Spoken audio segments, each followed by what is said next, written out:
प्रणाम बाबूजी। खुश रहा। अरवो के प्रणाम। अरे हम विदाई करावे आइल बनी। एकरा घरे के विदाई करावे आइल बड़ा। दोनों घरे विदाई करावे आइल बनी। हमार बेटी है तू कौड़ी के फटीचर मामा के साथे ना जाई। ड्राइवर साहब तू हो कान खोल के सुन ला, हमार भागिनी ये लोला खंटोला के बेटी के साथ ना जाई। अरे केकर बिटिया केकरा साथे जाई केकरा साथे ना जाई हमके का पता। हम मलकिन के फोन लगाओ तनी खुद क्लियर करी है। हाँ लगावा फोन। लगा लो फोन।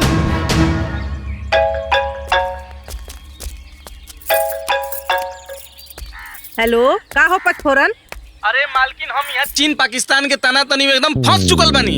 अरे ये दोनों पार्टी एक साथ भेजे के तैयार है ना। रउआ पहले क्लियर करी केकर बेटी केकरा साथे जाई या केकरा साथे ना जाई। हाँ तो कहता उन लोगन से हैं कि बंटवारा उनकरे घरे में भयल बा, अरे हमारे घरे में नहीं भयल बा।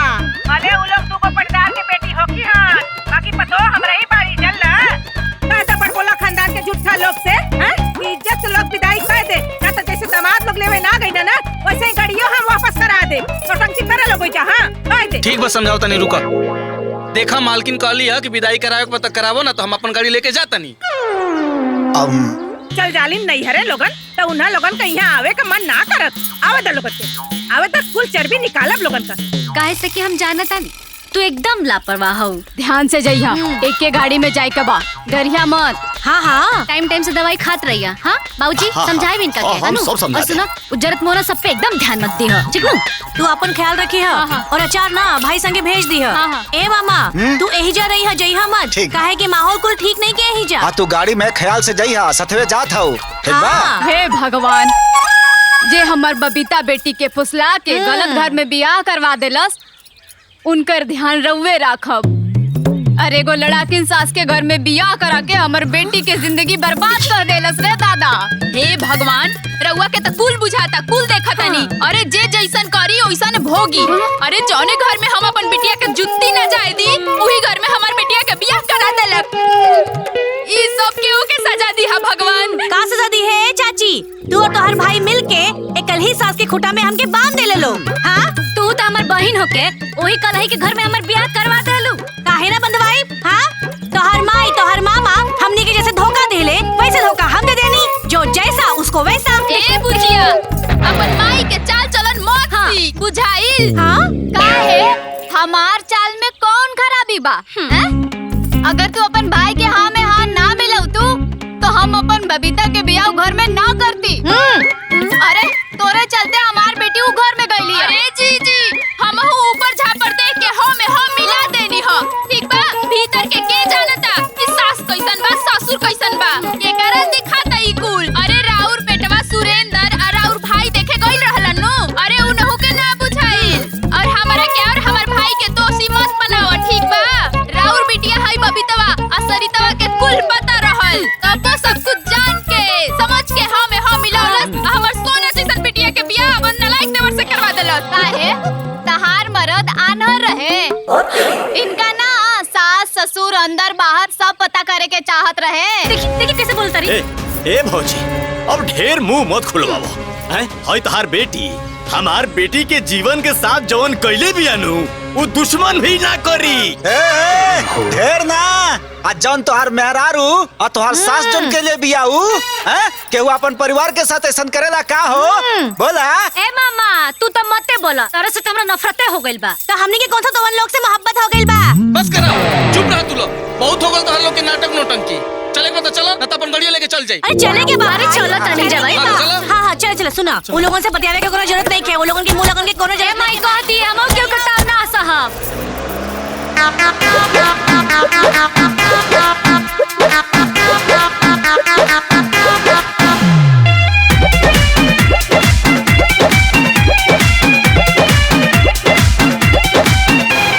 छोड़ बना ही तोहरा के रे तू समनवा चढ़ल उतार दे हम सब तोर मनवा। ज्यादा बकर बकर मत कर। ए चुप। अरे छोड़ बना ही तोहरा के रे तू समनवा चढ़ल उतार दे हम सब तोर मनवा। अपन पावर बता दे आ तो के पानी पिया दे बुझले। तोहरा बोलिया से माथा सनक जाता, तोहरा बोलिया से माथा सनक जाता। तोके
मौज हाउ तुझे बड़का महारानी के ताज हाउ ताज होगा ताज है हम जानी ले तू धोखेबाज हाउ का बड़का महारानी के ताज हाउ बोलबू तो तोहरा के अरे देहब हम समझाई जैसन जे करी ऊ अरे वैसन ही तबाई देख दुश्मनी पनक जाता तोके देख दुश्मनी पनक जाता तोके देखते ही दहिया धनक जाता तोके देखते ही दहिया धनक जाता तोके देखते ही दहिया धनक जाता रे तोके देखते ही दहिया धनक जाता। बड़ अपना आपके पापा के परी समझेली। आ गई नी महारानी लोगन लोढ़ा के तेरे मुंह लेके अब रोज रोज यानी के थोबड़ा हमके देख चिल्ला ले के इंदिरा हासन के परी समझेली। अरे समझे नी ना पापा के परी रहे दी जब हम अपन नैहर से ससुरा के द्वार पे अकेले आ सकतानी तो अपन कमरा में भी चल जाए हमके राउर और राउर घर के तो ऐसा आना चाहिए। अरे जहाँ हमार जुत्ती आवे के रहे ना वहाँ हम बहू बोल के आ गई सटी मत हटे हमरा लगे से। अरे हम शान से जियल बनी शान से जिए।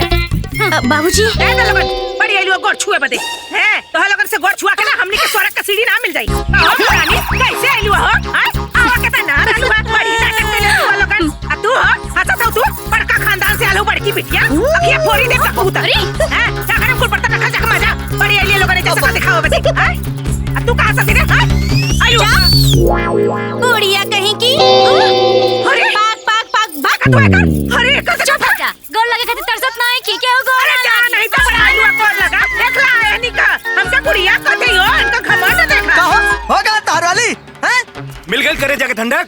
अच्छा हो तोहनो लोगन के बोली और लगल का हो बड़ा मेहरी वाला हो गईला लोगन हो दादा।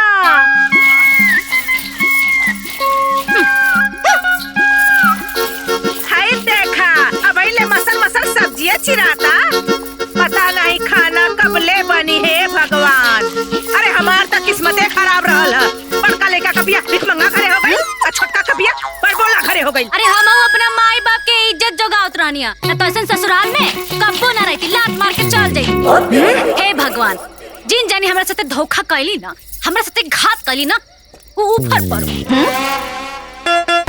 जे हमरा पे ऊपर डाले ना ओके माटी लाग जाओ और जे हमरा के भीख मंगा कहे वो भीख मंगा हो जाओ भीख मंगा।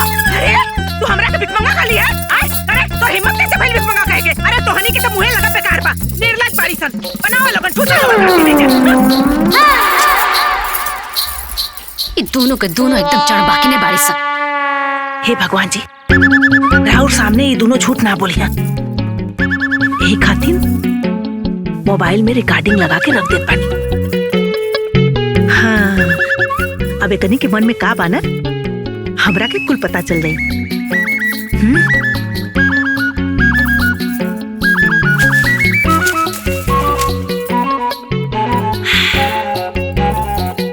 हे भगवान रहुआ तो कुल जनते बानी यानी कि हमार चुप जियाद रे बाड़ी।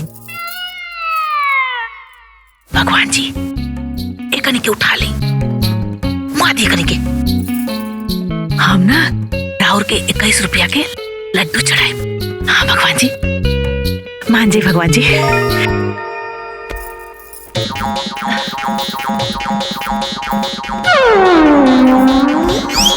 दादा हाँ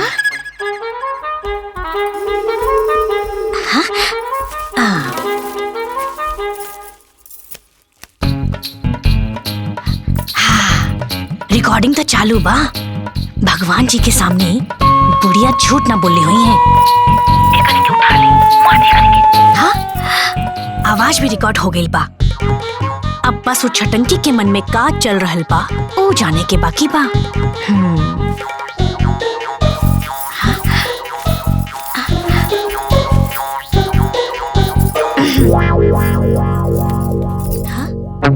देखी भगवान जी वो बुढ़िया हमरा खातिर बेल पत्र नहीं खे रखले। वो दोनों जने ना हमार दुश्मन बाड़ी सन। भगवान जी वो दोनों के उठा ली। हाँ हम ना 31 रुपया के लड्डू चढ़ाए उठा ली। हाँ हाँ कृष्णा कृष्णा।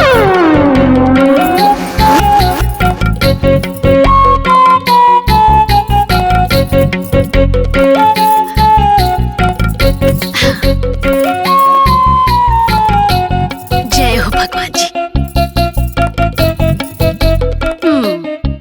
ये दोनों हमरा बारे में का सोचो तारी सन, सोच के प्रति सच्चाई अब ये मोबाइल में खुली। जय हो भगवान जी। हाँ? हाँ? हाय दूगो फूल। भगवान जी वो दोनों ना मोटकी या बुढ़िया हमरा के देख के ना थनकत तारी सन। हाय देखी ना दूगो फूल छोड़ले बाड़ी सन हमरा खातिर, पूजा करे खातिर। रवा बताई ना हमरा पूजा कैसे करब? भगवान जी एगो काम करी, वो दोनों के ना मोटकी या बुढ़िया के ना मुआ दे। हम रवा के ना 51 रुपए के ना लड्डू चढ़ाई। प्लीज भगवान जी मुआ दी। हाय सुनी अपना माई और भौजाई के करतूत। ले सुनी भगवान जी एक निके उठा ली, मुआ दे एक निके। हम रवा के ना 51 रुपए के ना लड्डू चढ़ाई। बताई जी, अरे के कर पता अपना सास के मुँह खातिर मन्नत मांगी जी। वो बोड़िया 21 रुपया के और वो छटंगी 51 रुपया के लड्डू चढ़ावा के कहा दिया। वो काहेला राउर मेहरारू के मोला पे। अरे रवा मोर दही के का है जी? अरे हमरे प्रति घर में का चल रहा बा, कुछ पता बा? हम कबो कुछ बोलने बानी केहू से कुछ कहले बानी। हमार मौला के इंतजार करता सब लोग। झगड़ा झंझट तक ठीक रहे, बाकी हमरा मेहरारू के मुआवे खातिर मन्नत मांगता लोग। ये बर्दाश्त से बाहर हो। ये बात के फैसला हो के रही और सब केहू के जवाब देवे के पड़ी। अब वो लोग के हम बताए जौन लोग 3-5 करत हुआ ना। तो रुक, वो लोग के हम बतावत हई। आप भोला कहाँ बड़ा था रे? देखा बड़े बुलावत हुआ बाबूजी, आज कुल फैसला होइए जाई। जाई? कहाँ बड़े? निकल बाहर। जोरू के गुलाम बन के बड़ा था। क्या जोरू के गुलाम है? तू हवे और तोर भाई का बोला तड़ा हो? अब बोला। अरे तोहन लोग के मेहरारू जौन करत है ना, ठीक ना करत है। अब हम जौन कहत ना सुना, जौन है छोटकी है ना माई और हमर मेहरारू मारे के प्लानिंग में बाई। ये तो हम पूछे आई नहीं हो। हमारा नहीं के बुझात कि कौन पतो अपन सास के मरे खातिर पूजा पाठ करेले। ए बाबूजी, माई के साथे साथे ना भौजियो तो हमरे मेहरारू के मरे खातिर दुआ मांगत ताड़ी। ऐसन करे के चाहला का? अच्छा, हमरे पास रिकॉर्डिंग भी हो। तार मेहरारू जौन कइले बड़ी ना, ओहू के रिकॉर्डिंग हमरा लगे बा। हां त हमरा हम पास रिकॉर्डिंग बा, केहू झुठला ना सकी। अच्छा, तो हम लोग के मेहरारू के पोल खुल गई, हम माई के पोल खोल दे। अरे मौका, तो हनी के मेहरारू ना हमार बुढ़िया के पैर के धूलो ना है। अरे जी रउआ चुप रही। अरे पहले तो हम कुछ ना कले रहनी है, लेकिन आज खुल के कह डाली। हे भगवान जी, हे शंकर भगवान, उठा ले दोनों के, उठा ले। मुआ दे कनी के, मुआ दे। ए बुढ़िया, हमरा के श्राप देलू ना तो ठीक ना होई। क्या होई हो? जे कहेगे बा एकरा के कहे। तू दोनों जना हमरा के मुंह के कहे के तो देखा। तू दोनों जने के नानी नहीं याद दिला तनी तो हमरा नाम सरिता ना। हां त अभी याद दिलावा ना, हम त अभी कहा तानी। ए भगवान जी, दोनों के उठा ले दोनों के उठा लो। ते भाई रवा के दुश्मन रे, तोरा जैसन बहन उफाड़ पड़ो। और बुढ़िया हो चल, ते बुढ़िया हमर मरे के भगवान से काम ना करत ले, ते ही मर। ए भगवान जी, दोनों के मुंह आता। अरे तू तो मंदिर में आरती करत रहलू है ना। तू बोले के बात हट जाओ भगवान से, हट जाओ सामने से। हमरा खातिर 51 रुपए के लड्डू चढ़ावे के कहत रहली। हमरा से लड़ बसन। बोल भी तो मुंह फोड़ दो। वही तो मेरे दोनों के मुंह आते। छोड़, आज तोनी के बारे में पूरा गांव जवार का नाम बता दनी तो फिर कहिया कर। अरे ते का बताई बे, हम बताई भाम, रुक जा। अरे जा पड़ी तो जो सन। अरे तोहनी के लाज में अरे चुप बढ़िया, पूरा गांव के बताई। चल चल चला सुन। अरे आओ हम तो कहा देख वो पीछे पीछे आवत नहीं हां तोहार। आ जा भी सन, रुका सन। अरे जब से तोहनी के मेहरारू ए घर में आइल बड़ी सना, बात हो गइल बा। हमरा से लड़ का बोले तू हमरा से लड़बे? अरे भेजा ए एकरी लेखा हम आज ले देखले नहीं की। हम तोहनी के बता ले बड़ी। का बोले से हमके कहा के ना हम हमारा हाथ छोड़ हमारा हाथ छोड़ कहां बता। अरे छटंगी के तो ना पहले एक मुंह तोड़ दे भाग। आज तो सब फैसला होई है कि हम दोनों का मन बदलो। छोड़ हमने के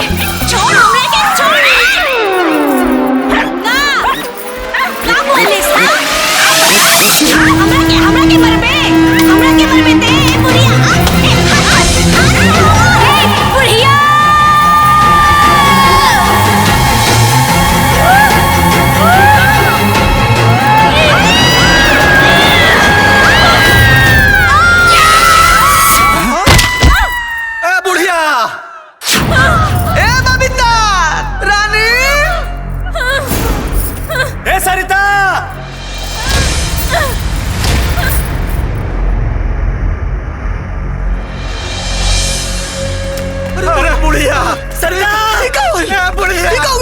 तो गए सरता बबीता छोटी की अरे बुढ़िया अरे सरता बबीता बुढ़िया अरे बाबूजी बबीता काली को बबीता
तीनों आत्मा के कहाँ ले जाए के बा?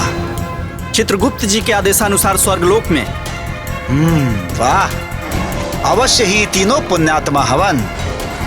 अमनियों के कितना सौभाग्यशाली बानी सन कि पुण्य आत्मा ईसन प्राण के ले जाए के सौभाग्य मिलल बा। अब देखा स्वर्ग में ई लोगन के पुण्य बल कितना प्रबल रहा था।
प्रणाम देवर्षि।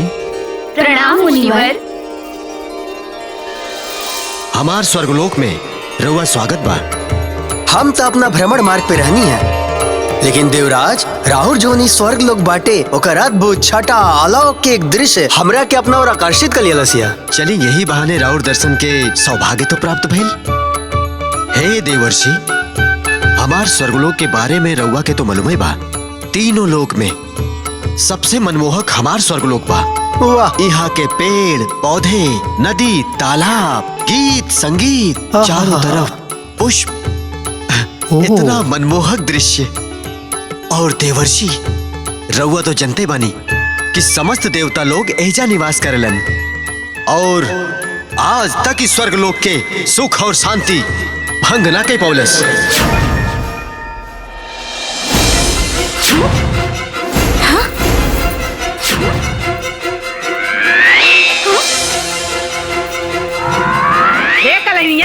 करे तोनी के हमरे घर में कौन सुख ना मिलल रे? आय बताओ सन। आय ए बुढ़िया, कौन सुख के बात करता रे? हाँ, 24 घंटा काच काच काच काच। हाँ, ना बोले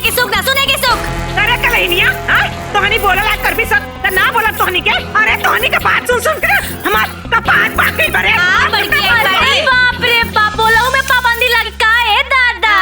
7 झाड़ू से बाहरी सब सास के और ऐसे ससुराल के। अच्छा तो हम झड़ुआ लेके पहाड़ पे चल लू। अरे चुप हो जा। अरे झड़ुआ ले कुड़िया, चुप हो जा रे। अरे जा कुड़िया, ये कर के अरे हम भाई तोरा नियन मिले नहीं केहू के भी सास रे, पीछा नहीं छोड़ा तारी फोटा के लिपास रे। अरे तोरा नियन मिले नहीं केहू के भी सास रे, पीछा नहीं छोड़ा तारी फोटा के लिपास रे। 7 जन्म नहीं मिले रे चुरैनिया, तोरा नियन केहू के बहू। आओ काट में रहू तोर होई हऊ, कंट्रोल में रहू तोर होई हऊ। आओ काट में रहू तोर होई हऊ, कंट्रोल में रहू तोर होई हऊ।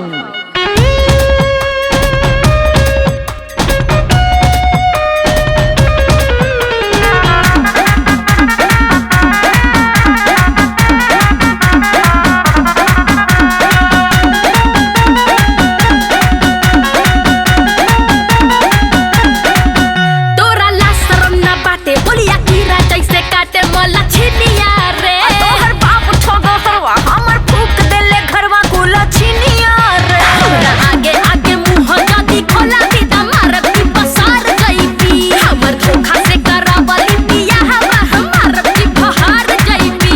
अरे कावला भी बतिया तू हमर समनवा, जिभिया संभर के कहू बुझली।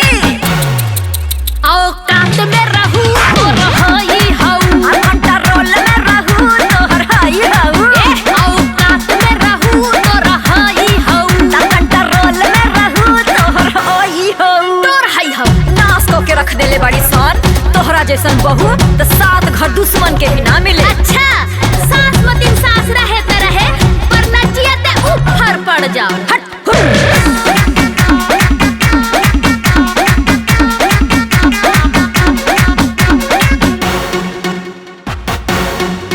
ए बुड़कुपली एही खैया मारब दाब के नटैया एही छानवा। तोरा चर्बी बाटे चढ़ल, तोरा बहुते बाटे बढ़ल, सुन मनवा।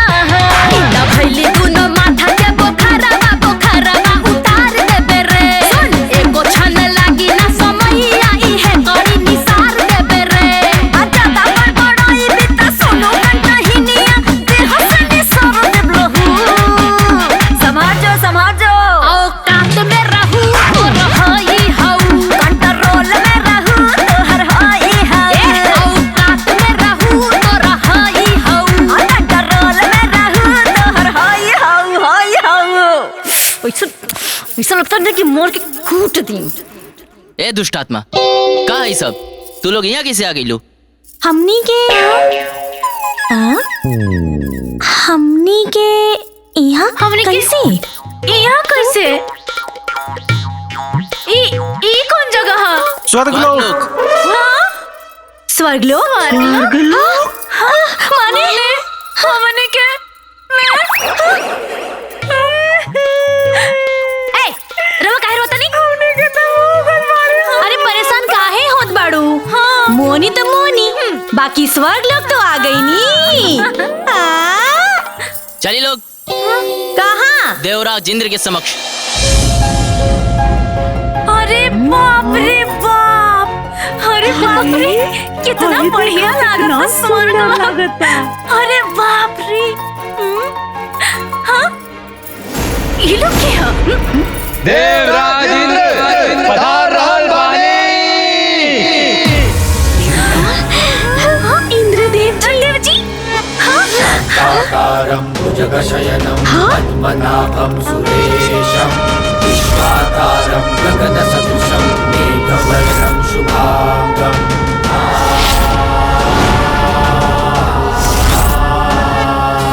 शान्ताकारं भुजगशयनं पद्मनाभं सुरेशं विश्वाकारं गगनसदृशं मेघवर्णं शुभांगं।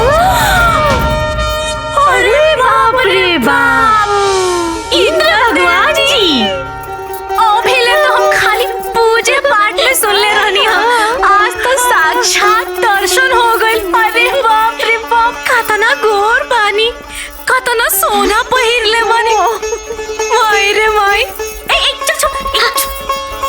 प्रणाम इंद्रदेव। अरे बाप रे बाप, खाली है ऊपर से नीचे तक सोने हो दादा। अरे बाप रे बाप।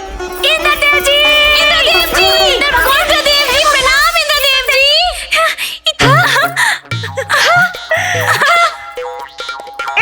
इंद्र भगवान। सुनी ना, बाकी रवा ना एगो काम बहुते गलत कह देनी जी। अरे का जरूरी रहल ब्राज में इतना बरखा बरसौला के? बेचारी कुल कितनी गाय सन बह गई। अरे यही से तो किशन भगवान अपन कानी अंगुरी पे वृंदावन पर्वत के उठा के इनकर घमंड तोड़ दिले। यही से तो राहुल ना धरती पर ना मंदिर ना बनेला, पूजा होला। मूर्ख मानव, बंद करा अपन मूर्खता। अब रउआ कौन भगवान जी है जी? बताई बताई बोलिए। अग्निदेव। अग्निदेव, अग्निदेव। गोड़ लगा अग्निदेव, गोड़ लगे तनी। अरे अग्निदेव, रउआ इतना खिसियात काहे बनी जी? अच्छा रउआ बताई, काहे में इंद्र भगवान की गलती बा कि ना बा? बोली। अब काहे चकपका गई नी जी? बोली बोली। हाँ के हाउ तू लोग? अरे रउआ कौन भगवान जी है जी? बताई बताई। हाँ बोली बोली। वरुण देव। अरे पानिया वाला भगवान जी, गोड़ लगा। जानता नहीं वरुण देव, हाई दोनों कमीनी सन ना हमार पतो सन। हाँ आई बुढ़िया, हमनी के साथ हई। मृत्यु लोक में सास और बहू के रिश्ता ऐसने होखे लगा। अरे इंद्र देव, अरे नीमन रिश्ता खातिर ओ लायक पतो होता होके के चाहिए। सासो तो होए के चाहिए। अरे हाय देखा हो, अरे कितनी सुंदर बाड़ी जा हो। अरे रंभा जी, उर्वशी जी, मेनका जी, अरे बहुत सुंदर बाड़ू लोग हो। देखा अरे कितनी सुंदर बाड़ी लोगन। खाली लिपस्टिक पोत लेला से क्यों सुंदर ना हो जाला? ये लोग सुंदर बात का हमरा माता के खेल निकाली लोग। अरे सुंदर वालो तो अपना घरे रहो लोग, हमनियों के ना अपना बजट में सुंदर है मानी जा। तब का तो उन्हीं लोगन के हर बात में आपस में लड़ाई, ये उपद्रव का है? अरे इंद्र भगवान जानता नहीं, अरे रउआ सुने ना तो जैसे हमार कपार हिल गइल बा, रउरो हिल जाई है। तो सुनाई ना, तुझे सुनाई और सुनी। देख लही भगवान जी, देख लही। अरे हमरा बोले से पहले यानी के करजा में आग लग गई है। और हाई बड़की के तो पूरा खानदान एक नंबर के छोटा। अरे हमार बेटा के ब्याह में 4 तोला के सिकड़ी तय रहे। जानता नहीं इंद्र भगवान, ये हवा होता है कुछ पलट के गई ना। हे भगवान, ये बुढ़िया तो झूठ बोले के कारखाना हो गई बाड़ी, सिकड़ी तय ना रहे। अच्छा तते इंद्र भगवान का क्रिया खा के तो कहते रहे हो क्रिया? खाली इंद्र भगवान के ना, पूरा देवता लोग के क्रिया खा के कहा तानी कि सिकड़ी तय ना रहे। ए बुढ़िया, ना तो हमार माँ इतना कुछ देले बाड़ी, एक सिकड़ी ना देती। बता इंद्र भगवान जी, अरे कमीनी के मामा हमार बियाह बुढ़िया के घर में करा के हमार जिंदगी बर्बाद कर देला है। ए इंद्र भगवान, ये हमार बहन होके हमरा मामा के बदला हमरा से लेहलस, ई बुढ़िया के घर में बियाह करा के।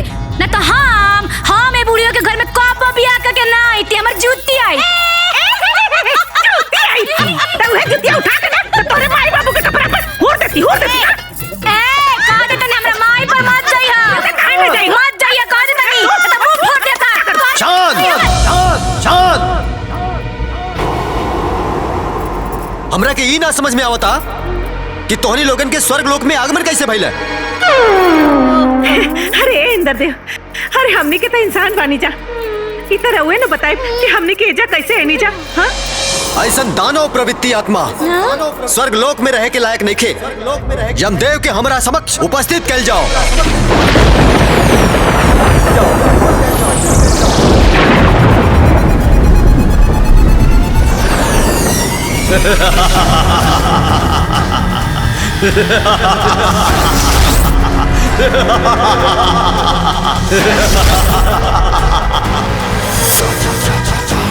चित्रगुप्त जी लिखे, रमेश नाम के एगो व्यक्ति रहे, वो बहुत उदंड रहे।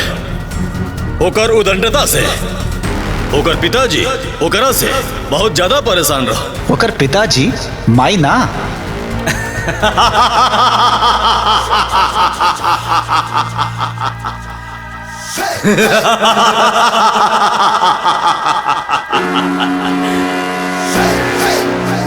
चित्रगुप्त, तू तो कितना बड़ा नटखट बड़ा।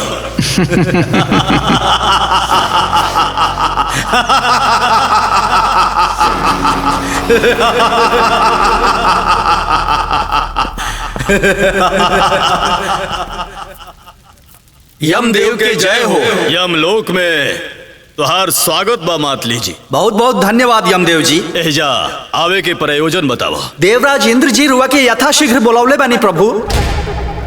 देवराज के बुलावा यमदेव के?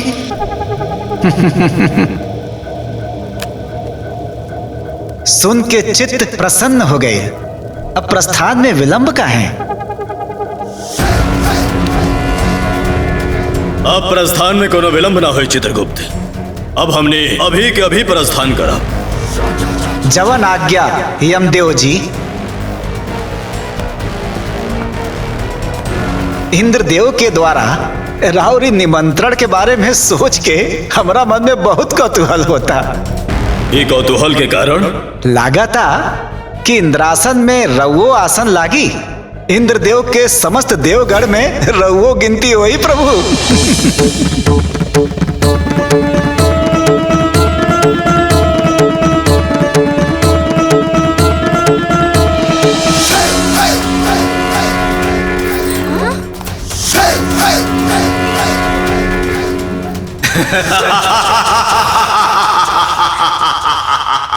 यम है हम।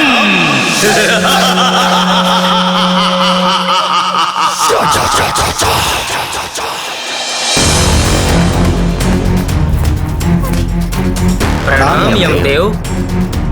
देवराज इंद्र के प्रणाम।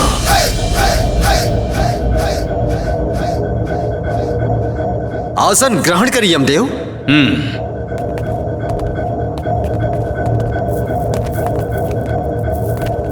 देवराज इंद्र, हमारा के देवलोक में बुलावे के कारण हमरा स्वर्ग लोक में विपदा पड़ल बा यमदेव। विपदा?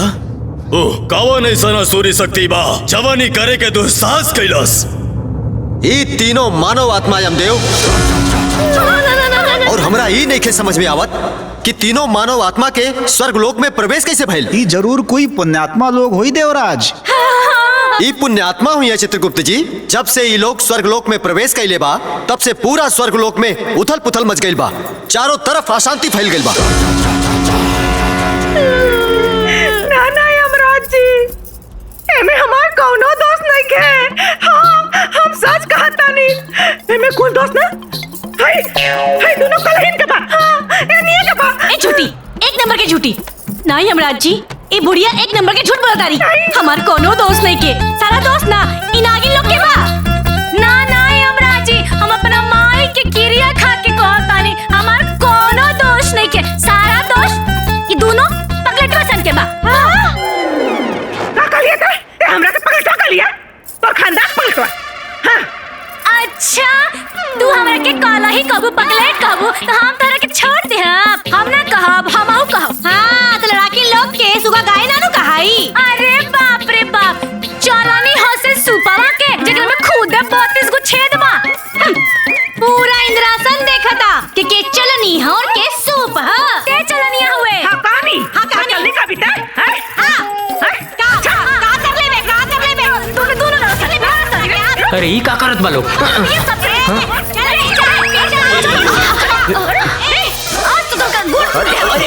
अरे सब कहाँ है बा? अरे रुका इन लोग के। अरे ई का हो रहा बा?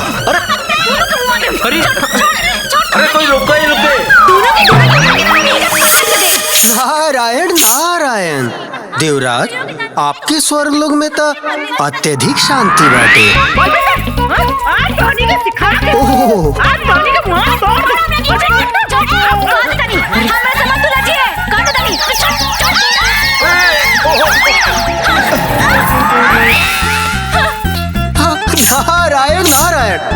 यमराज ये सब का हो रहल बा?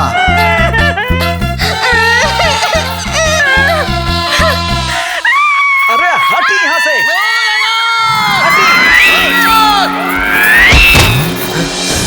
दुष्ट मानव, तोहनी लोगन के स्थान स्वर्ग लोक में नहीं क्या हो सका। चित्रगुप्त जी प्रभु। ये दुष्ट आत्मा लोग के कर्म फल के हिसाब से नरक लोक में मिले वाला यातना के बारे में बताई। क्षमा करें प्रभु, हम अभी संशय दूर कर देता नहीं।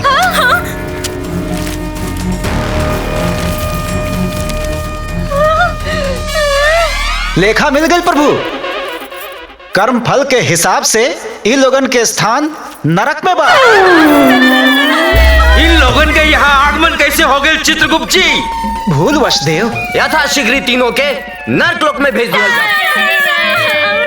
दुष्ट आत्मा के कर्म फल के हिसाब से नरक लोक में मिले वाला यातना देख के बताएं। जी प्रभु।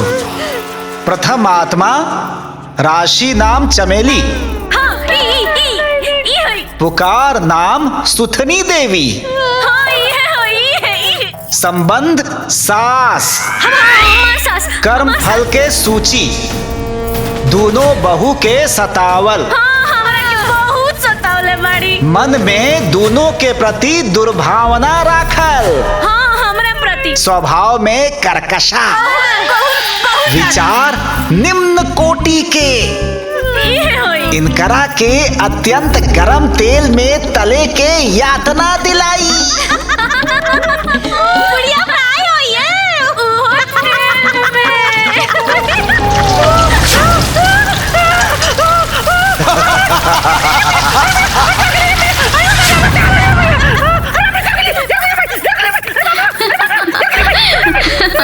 भगवान जी, ये सब झूठ हुआ। हम क्यों के नहीं कर सतावले बाड़ी? नहीं, झूठ बोलतिया। हमरा के बहुत सतावले बाड़ी, हमरा माई के बहुत गरियोले बाड़ी। हां यमराज जी, ई झूठ बोलत तारी। हमरो के सतावले बाड़ी, हमरो के गरियोले बाड़ी। बुढ़िया अरे कमीली, तेरे घर को बिता। देखी सुनी, फिर से घर की गरियाला तारी, कमीनी कहा तारी। देखी ना भगवान जी, अरे इसको हमारे संगे अन्याय होता। वो जो हमारे धरती पर जा साहब पड़े ना, वो बिना सबूत के सजा ना देवेला। तो ये चित्रगुप्त जी, रउआ जो सब बन के सजा सुनाओ तानी ना, रउआ लगे का सबूत बा कि हमें यानी के सतावले बाड़ी? हमनी के यहाँ से मृत्यु लोक के हर जीव के हर कर्म पे नजर रखिला सा। नजर रखिला? कैमरा लगौले बाड़ी का? ई का होता?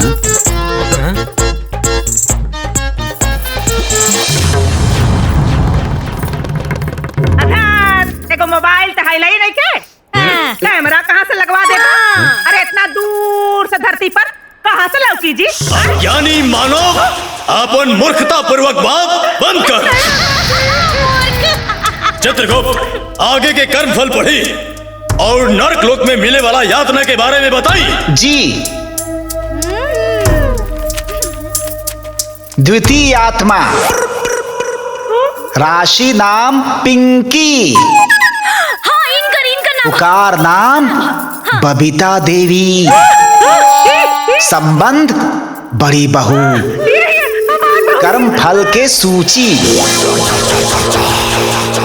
सास छोटी बहन के सतावल, दोनों के प्रति दुर्भावना राखल, विचार एकदम निम्न कोटि के, एकदम निम्न के। इनकरा के खौलत गरम पानी में यातना दिलाई।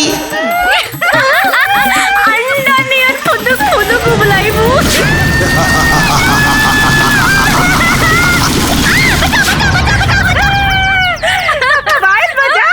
आयल मजा अंडा नियन। ना भगवान जी, ऐसे ना चली। हम तो ये बुढ़िया से एगो गलत काम कैले बानी। बराबर की सजा काहे? हाँ ना भगवान जी, ये ना हमारे दाल में एकदम बेसी नमक डाला रही और ना हमारे सब्जी में बेसी मिर्च डाल रही है। ये तो लिखाई लिखे एकरा के लिखे। हाँ यमराज जी, हमर लिपस्टिक चोरौली, हमरे से साड़ी मंगली देखे खातिर साड़ी फाड़ के दे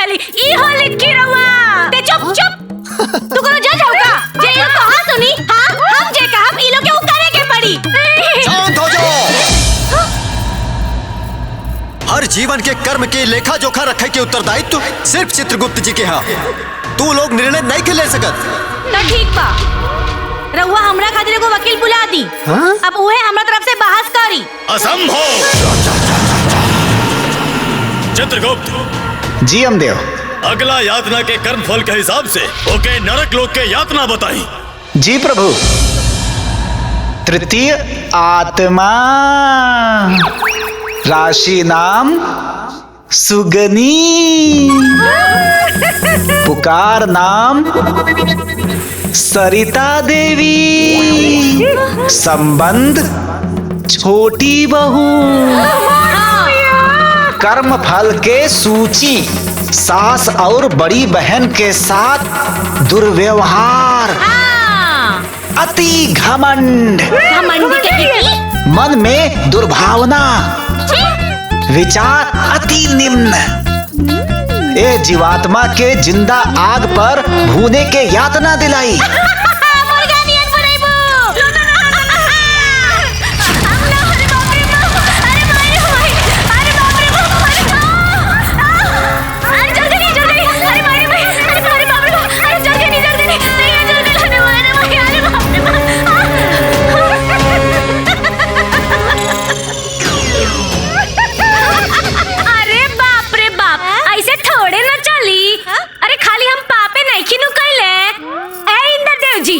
सुनिए मत बात, हम पुण्य भी कैले बानी। 8वां में जब पढ़त रही ना तब बाहुला कैनी एक, देखी और सुनी अनंत चतुर्दशी कैनी 2, और सुनी अपना माई के साथे गंगा नहाए गइल रहनी 3। झूठ बोलतिया।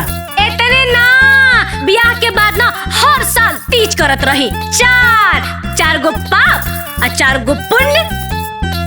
4 में से 4 गए। हाँ, 4 में से 4 घटा दी, बचल 0। पाप और पुण्य बराबर। हिसाब क्लियर। हाँ, सत्य कथन देवी देवराज, सत्य कथन। अच्छा हो रे झूठी रे करे और जब तिजिया बुक कर रही अच्छा अपन मरद से झगड़वा कैले रही तवन ना न जोड़ाई है। हम कहनी कि तू कहले। अरे बाकी के बात हमरा से सुना। अच्छा हम बतानी। जहिया बहुला भुगले रहलू हा त चुरा के रसगुल्ला ना खाइले रहलू हा, और अनंत चतुर्दशी के दिन पंडित के खाना खाए से पहले ही खाना खा लेलू हा। हम खैनी वो कहां जड़ाई। हम खैनी तू खैलू अरे हमनी से झूठ बोल के अपना मरद से झुमका करौले रहे तो सजा मिली। ए बुढ़िया चुप, तू दोनों के दोनों ना झूठ बोलत। इनका मुंह देखा ते झूठी ए झूठी ए बुढ़िया ते झूठी। हमरा बाप के खाले रुक करके बता तनी कपार ना फाड़ दे तो हमरा माई के बारे में बता कपार फोड़ दे हम। अब देख डराइम ना छोड़ दे ना डरेबू तू कपार ना फाड़ दे तो देख ले। अब मार के कपार फोड़ दे, मुंह तोड़ दे, टांग तोड़ दे।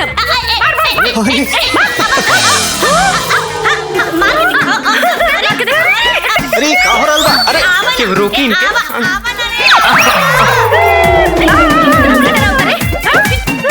बाहर मुंह तोड़ दे, भाग तोड़ दे बाहर।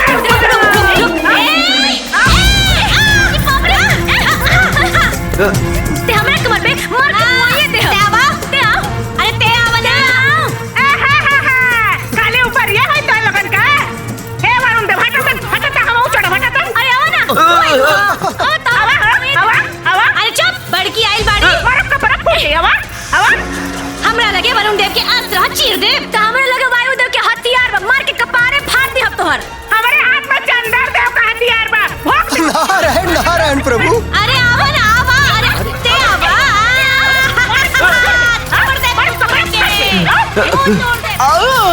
शांत हो जाइए, शांत हो जाइए।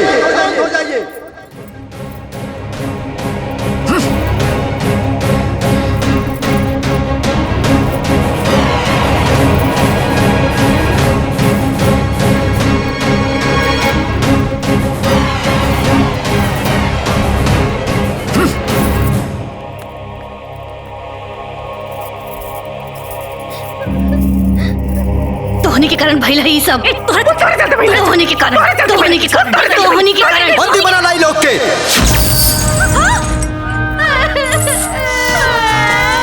अरे भाई रे भाई हम कुछ ना कहनी होई नर्क में ऐसा यात्रा देवे के तैयारी करा कि कोनो भी जीवात्मा स्वर्ग लोक में ऐसा अशांति फैलावे के दुस्साहस ना कर सके। हाँ, सही कहा था। ले जाए लोग के।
भगनी के मार के सुता दले बड़ा ड्रामा करता सन। हमरा बेटी के खा गई लेते हैं? ना छोड़ब, केहू के ना छोड़ब। हम पुलिस के बुला के ले आए, सबके जेल करा दे, सबके फांसी लगवा दे बाप। हाँ। दुआरी पर 3-3 ठो लाश पड़ल बा, अतोहन लोग आपस में झगड़ा करके हंगामा करत हवा। हंगामा नहीं करत हम, रउआ लोग हमार बेटी के मुआ देने का हम यो न करी। बाप के करेजा फाटता ना। हम आखिरी सांस दे लड़ब, आखिरी सांस दे लड़ब, बाकी इंसाफ लेके रहब। अरे ये तीनों के मौत में परिवार के कोनो गलती नहीं खे। अरे छोड़ा। अरे कैसे नहीं के गलती? आखिर 3-3 को मौत एक साथ कैसे हो सकता? ये तीनों झगड़ा करत करत छत से गिर के मरली है। हम अपने आँखें से देखली है। छत पर से गिर के मर जाई इंसान। इस षड्यंत्र ना हता का। ये लोगन के झगड़ा से पूरा गांव परेशान रहल हो, सब जानत बा। समझ गईला, कुछ बतावे के जरूरत नहीं बा। अरे सुनी, मृत शरीर के बहुत देर तक ना रोक करके रखे के चाहिए। अब एकरे क्रिया कर्म के तैयारी करी। चली रोई ना।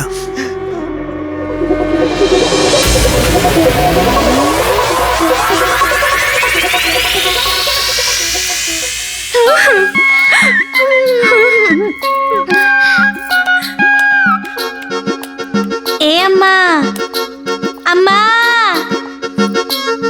अम्मा जी, सुनत नहीं की का? अम्मा जी कह रहलू लोगन, तोहा लोगन के फटीचर मुंह से ना अम्मा जी निक नहीं लागत।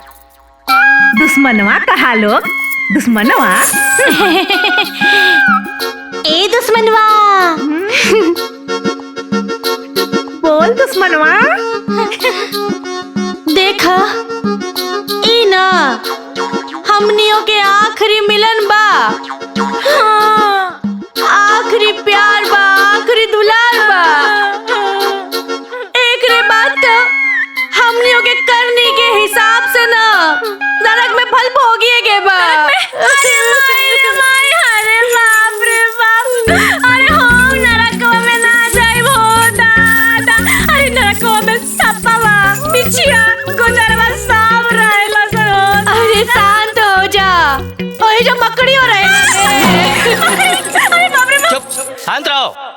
शांत के लिए रहला हो। शांत करल कराला। अरे हमनी के साथ पता होगा बोलल बतियाई कठिन कले पड़ला नहीं तो। एक तो हाथ और गोड़ में बेड़ी डाल देने बाड़ा, मुंह पे ताला मार दो। ई कोनो बात है कि हमनी के बोले नहीं के देता? हां, देवराज इंद्र के आदेशानुसार स्वर्ग लोक में शांति कायम करे खातिर ये तीनों जीवात्मा के अलग अलग रखल जाओ। आज्ञा के पालन हो।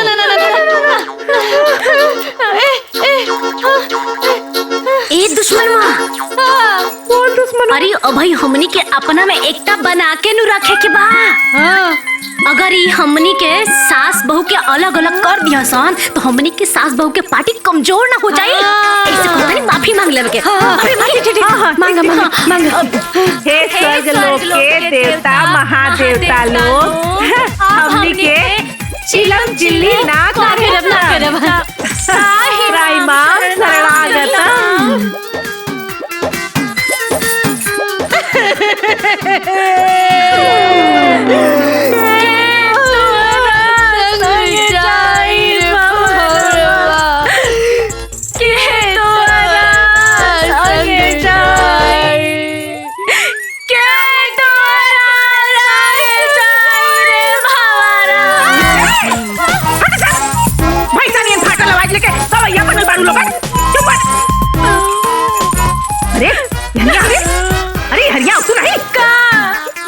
हम तीनों जने मिल के पड़ी इंद्र भगवान से माफी मांगे खातिर कहे चल के इंद्र भगवान के फुसलावल जाई।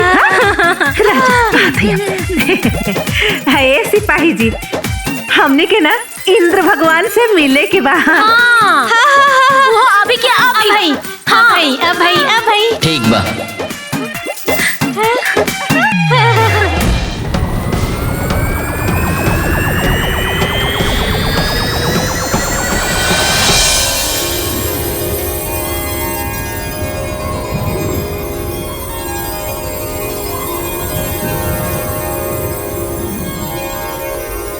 चलो बाप रे बाप। प्रणाम।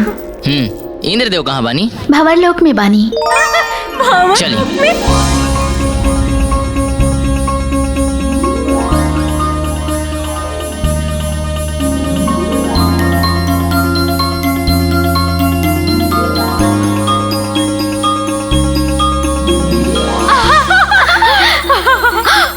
प्रभु वो देखी।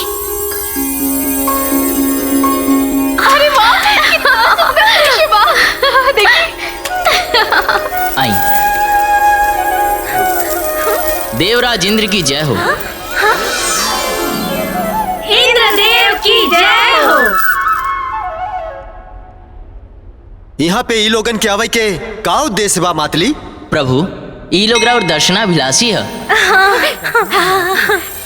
तुम्ही हो माता पिता, तुम्ही हो बंधु सखा, तुम्ही हो नैया, तुम्ही खेवैया, हम है याचक दाता, तुम्ही हो। का बात बा मानव? हे इंद्रदेव हमरा धरती पर ना जेकरा के भी मौत के सजा सुनावल जाला ओकरा से ओकर आखिरी इच्छा जरूर पूछल जाला। हाँ रउआ तो महान है, भगवान है, रउआ तो दयालु है, कृपालु है। तो का इंद्रदेव हमनी से हमनी का आखिरी इच्छा ना पूछब का रउआ? नाना देवराज ये लोग बहुत दुष्ट प्राणी लोग बा। ये लोग के मन में धूर्तता है। ये लोग पे भरोसा कईल अनुचित बा प्रभु।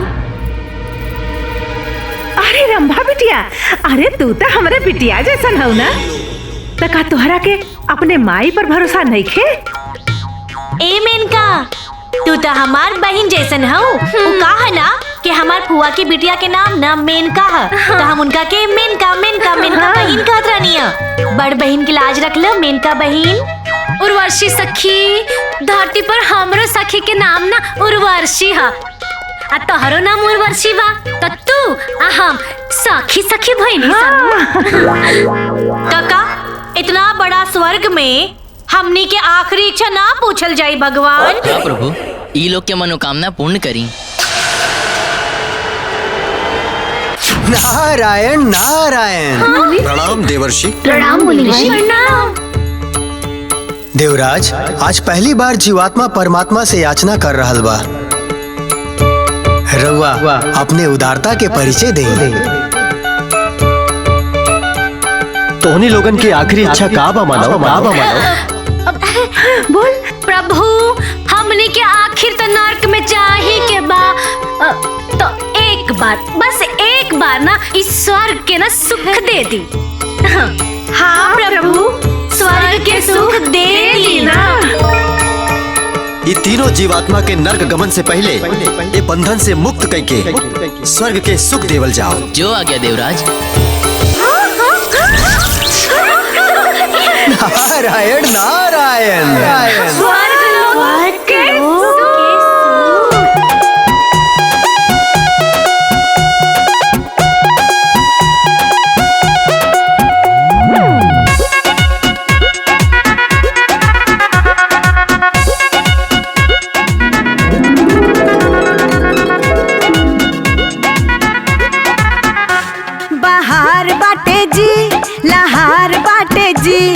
स्वर्ग के आगे धरती बेकार बाटे जी। बाहर बाटे जी, लहार बाटे जी। अरे स्वर्ग के आगे धरती बेकार बाटे जी। ऐसा सूझी देखी तनी है भी अति स्वागत। तीनों अप्सरा लोग हमनी के स्वागत में लागल ता। लूटी लूटी ऐसा सूझी, लूटी लूटी ऐसा सूझी है स्वर्ग वाला मजा। लूटी लूटी ऐसा सूझी है स्वर्ग वाला मजा।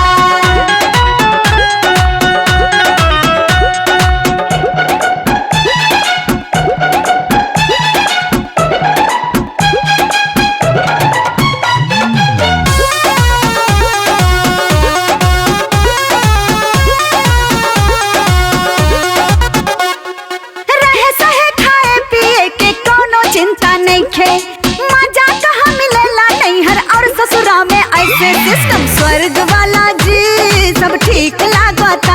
आदर भाव देख के बड़ा नीक लागता। स्वर्ग में अब रहे के लगाई तनी आदत। तीनों अप्सरा लोग हमनी के स्वागत में लागता। लूटी लूटी ऐसा सूझी लूटी लूटी ऐसा सूझी है स्वर्ग वाला मजा। लूटी लूटी ऐसा सूझी है स्वर्ग वाला मजा।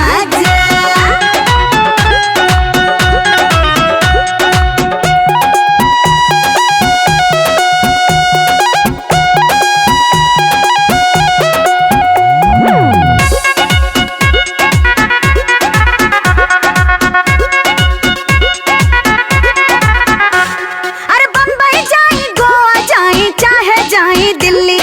बाप रे बाप ऐसन सुख शांति ना कतही मिली। मौका मस्त मिलल बा चांदी खूब काटे के। कूद कूद के खुशी से अब हमनी के नाचे के। खूब उठाई मजा अपन कुछ हो नहीं खेलागत। तीनों अप्सरा लोग हमनी के स्वागत में लागल ता। लूटी लूटी ऐसा सूझी, लूटी लूटी लूटी लूटी ऐसा सूझी है स्वर्ग वाला मजा। लूटी लूटी ऐसा सूझी है स्वर्ग वाला मजा।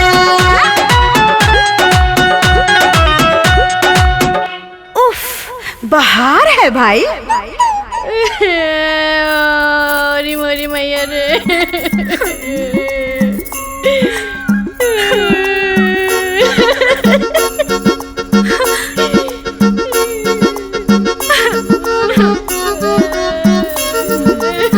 अब तो हनी फटीचर नियन मुंह बना के का बैठल बाड़ी रे। हमके गरम पानी में नहीं के उबलेगे। और तेरे हमके मुर्गा नियन फराई नहीं के होके के।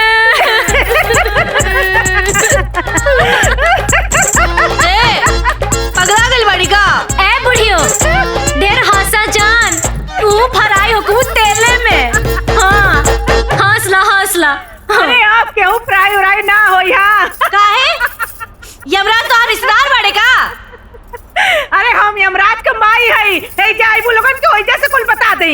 यहाँ आवा लोगन।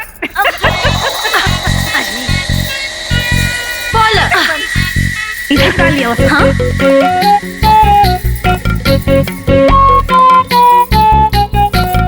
है ना। नहीं चलेगी नहीं चलेगी। ठहर जाओ। ठहरिए। देवराज इंद्र के आज्ञा के बिना इंद्रलोक में प्रवेश वर्जित बा।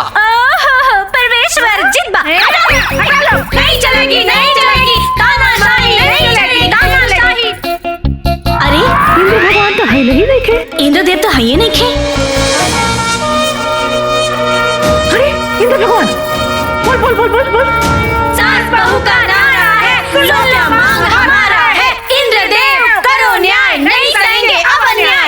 अभी हंगामा काहे होता? ऐसे कि स्वर्ग लोक पे हमनी के साथे अन्याय होता। नहीं सहेंगे, नहीं सहेंगे, नहीं सहेंगे, नहीं सहेंगे। स्वर्ग लोक में अन्याय असंभव। तोहनी लोगन के तो नर्क लोक में होके के चाहिए। काहे जी? हमने लोगन के नर्क लोक में काहे होके के चाहिए? काहे कि तोहनी लोगन के स्थान नर्क लोक में रहे। अच्छा, तो हमने के एजे काहे के लेवल गए? हाँ। बोली बोली। ये चित्रगुप्त जी के त्रुटि से भइल बा। बनी रहुआ असली पॉइंट पे। तो जब गलती चित्रगुप्त जी के बा, तो हमनी के सजा काहे मिली? बोली बोली। हम तीनों जने सोच विचार करके फैसला कैले हई कि हमनी के नर्क लोक नहीं जाए के। नहीं सहेंगे, नहीं सहेंगे। अब अन्याय नहीं सहेंगे। जिसकी गलती उसे सजा दो। चित्रगुप्त को जेल भिजवा दो। हम जीवों को नहीं सताओ। चित्रगुप्त को शीघ्र हटाओ। ये अनुचित है। ये उचित बा। अरे तू लोग तो स्वार्थी जीव बाड़ा। हमनी के देवराज इंद्र से विनती करके तोहनी लोगन के स्वर्ग लोक के सुख देनी सन, परंतु तू लोग आज दानव के जैसन हमनी के साथ छल कैलू। अरे रूपवती, और जन हमनी लोगन के संगे होता रउआ लोगन के नइखे लौकत बा का? अरे जे जौन करी उहे नु भरी। एहो उर्वशी, हमनी के स्वार्थी कहतारू। अरे धरती पे 3-3 दिन बिना अन्न जल के देवता लोग खातिर उपवास करीले। का देवता लोग हमरा खातिर उपवास करीले का हो? ए मेनिका जी, अरे हमनी के स्वर्ग के सुख दे के कोनो एहसान नहीं को कइले बुझालू। अरे जब हमनी के स्वर्ग में स्थान मिलल बा तो सुख तो देबही ना। अरे इंद्रदेव जी, ये न्याय और अन्याय के बीच का लड़ाई हो। ये सब तो असत्य के बीच की लड़ाई हो। जब तक हमनी के न्याय ना मिली झगड़ा जारी रही। नहीं सहेंगे, नहीं सहेंगे। अब हम अन्याय नहीं सहेंगे। स्वर्ग वालों हो सावधान, निकल पड़ा है अब इंसान। नहीं चलेगी, नहीं चलेगी। अब मनमानी नहीं चलेगी। न्याय होगा, न्याय होगा। अब हमारे साथ न्याय होगा। नहीं चलेगी, नहीं चलेगी। अब मनमानी नहीं चलेगी, नहीं चलेगी, नहीं चलेगी। अब अन्याय नहीं चलेगी। अब का हुई इंद्रदेव? उर्वशी, हमरा के तो लगत बा कि हमार इंद्रासन संकट में बा। काहे से कि मानव अपना रौद्र रूप में आ गइल बा। अब आपे लोगन के ई दानव प्रवृत्ति वाले मानव के समझावे के पड़ी। जो आ गया प्रभु। नहीं चलेगी, नहीं चलेगी। तानाशाही नहीं चलेगी, नहीं चलेगी। तानाशाही नहीं चलेगी। हर दम यही कहना है, स्वर्ग में हमको रहना है। यही बना के आएंगे, स्वर्ग से हम जाएंगे। सास और बहू की जोड़ी अब नहीं जाएगी कोई। हे देवी, हमनी के इंद्रदेव से ई आदेश मिलल बा तोहरा लोगन के मन स्थिति जाने के। अपन परिस्थिति स्पष्ट कर लोग। तोहनी लोगन के का मांग बा? मेनका जी, मन स्थिति ना एकदम खुला किताब बा। मांग एकदम क्लियर बा। का दुश्मन बा? हाँ दुश्मन हो। ए मेनिका जी, हमनी के बहुत कुछ ना चाहे। हमनी के सास पतो आ देवरानी जेठानी के ना इस स्वर्ग के कोनो कोना में ना एक छोटा सा घर चाहिए। और साथ ही ना राशन पानी बर्तन बनाए खाए खातिर। और यदि ये सब ना मिलल तो तब पूरी करो हमारी मांगे पूरी करो। अंतिम दम तक होगी लड़ाई, स्वर्ग में अब होगी लड़ाई। अरे तू लोग कितना रंग बदला ताड़ू हो? हमनी के धरती पे एक ही प्राणी गिरगिट बनौनी सन, और तू लोग गिरगिट से भी 4 कदम आगे निकल गई हो। और काल तक तो सास बहू में शत्रुता रहे और आज मित्रता हो गई। अब तू हमनी के साथ पतों में बोले वाली हो केलू के हो?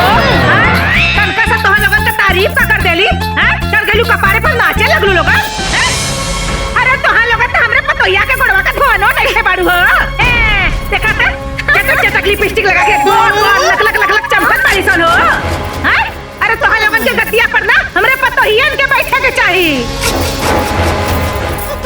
लाखों में एक बाड़ी हमार बहुरानी लोगन। बड़ी ऐली नाते। ए दुष्ट प्राणी, तोनी के स्वर्ग लोक के अप्सरा के अपमान कइले बाड़ू सन, एकर दंड अवश्य मिली। अरे क्या बड़ी दंड देवे वाली भइल बाड़ू? चला सन। पूरी करो हमारी मांगे पूरी करो, पूरी करो, पूरी करो हमारी मांगे करो। शांत देवियों शांत, अपना क्रोध पे काबू रखा लोग। ना इंद्रदेव, ई मृत्यु लोक के तुक्ष जीवन आत्मा स्वर्ग के अप्सरा के अपमान कइले बाड़ी सन, अपन हर धर्म के चरम सीमा पार कइले बाड़ी सन। ई अपमान के घूंट पी के अब हमनी के एक पल भी इंद्रलोक में नहीं रह सकत। हाँ देवियों, तोहनी लोगन के अनुपस्थिति से ई इंद्रलोक एकदम सूना हो जाई। अपना मन से इस साधारण मानव के प्रति ये दुर्भावना त्याग डालो। असंभव इंद्रदेव, जब ले निर्लज्ज प्राणी स्वर्ग लोक में रहिए सन, हमने ये स्वर्ग लोक के त्याग करनी सन। डैडी, डैडी हमारी बात सुनी। इंद्रलोक में बहुत बड़ा संकट आइल बा, ठहर जाए लोग। पहले तो स्वर्ग लोक पर केवल दानों से भय रहा, अब तो मानव से भी भय हो गई बा। नहीं चलेगी, नहीं चलेगी तानाशाही, नहीं चलेगी, नहीं चलेगी, नहीं चलेगी तानाशाही, नहीं चलेगी। रुका लो। काहे रुकवा लगन हो? यम लोग है, यम लोग। हाँ तो हम का कहने की हमार नहीं हर है। हमके यमराज जी से बात करेगा। हटो लोग, दुश्मन पार्टी लोग आगे बढ़ो। नहीं चलेगी, नहीं चलेगी, गुंडागर्दी नहीं चलेगी। नहीं चलेगी, नहीं चलेगी, नहीं चलेगी, अपमानी नहीं चलेगी, नहीं चलेगी, नहीं चलेगी, गुंडागर्दी नहीं चलेगी। ये जुर्म है, ये अत्याचार है, ये कैसी सरकार है। अरे मूर्ख मानव लोग, इतना भी नहीं खिजानत कि यमलोक में मानव के प्रवेश वर्जित बा। अच्छा जी, काहे वर्जित बाजी? हाँ, रउआ लोगन के जब मन होला तबे हमरे धरती लोग पे टपक पड़ी लजा। हाँ, तो हमनी के काहे नहीं किया सके जा? बोली बोली। हाँ, इतना नियम कानून बा, तो काहे ना बाहर या बोर्ड लगवाते हैं निहा कि अंदर आना माना बा।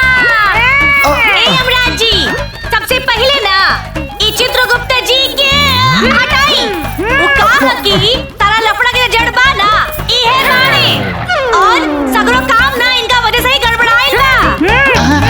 चित्रगुप्त जी गद्दी छोड़ो, गद्दी छोड़ो, गद्दी छोड़ो, गद्दी छोड़ो। चित्रगुप्त जी इस्तीफा दो, इस्तीफा दो, इस्तीफा दो, इस्तीफा दो, इस्तीफा दो। चित्रगुप्त को रिटायर करो, रिटायर करो, रिटायर करो, रिटायर करो, रिटायर करो, रिटायर। अब अगर तू लोग और हुड़दंग मचैलू तो तोहनी के नरक के कठोर से कठोर यातना दिहल जाई।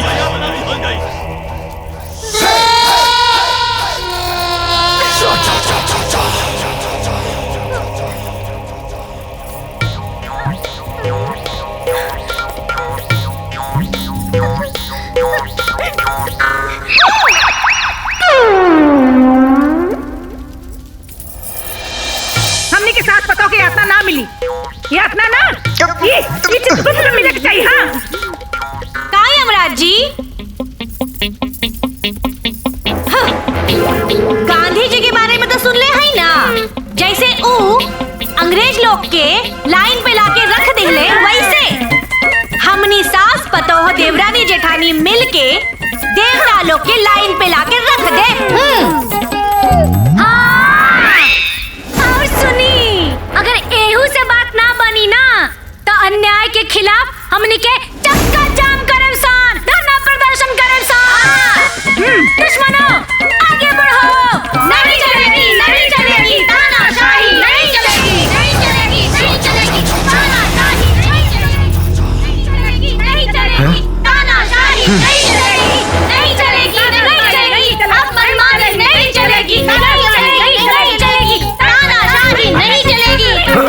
अरे चलो ना, अरे बहुत देर लोग बाड़े चला। नहीं चलेगी तानाशाही, नहीं चलेगी, नहीं चलेगी, नहीं चलेगी तानाशाही, नहीं चलेगी, नहीं चलेगी, नहीं चलेगी अपमानी नहीं चलेगी। ये लड़ाई जारी है, सास बहू की बारी है, घर में सब कुछ आर होगा, सास बहू का राज होगा, सास बहू की बड़ी तैयारी नहीं चलेगी अपमानी।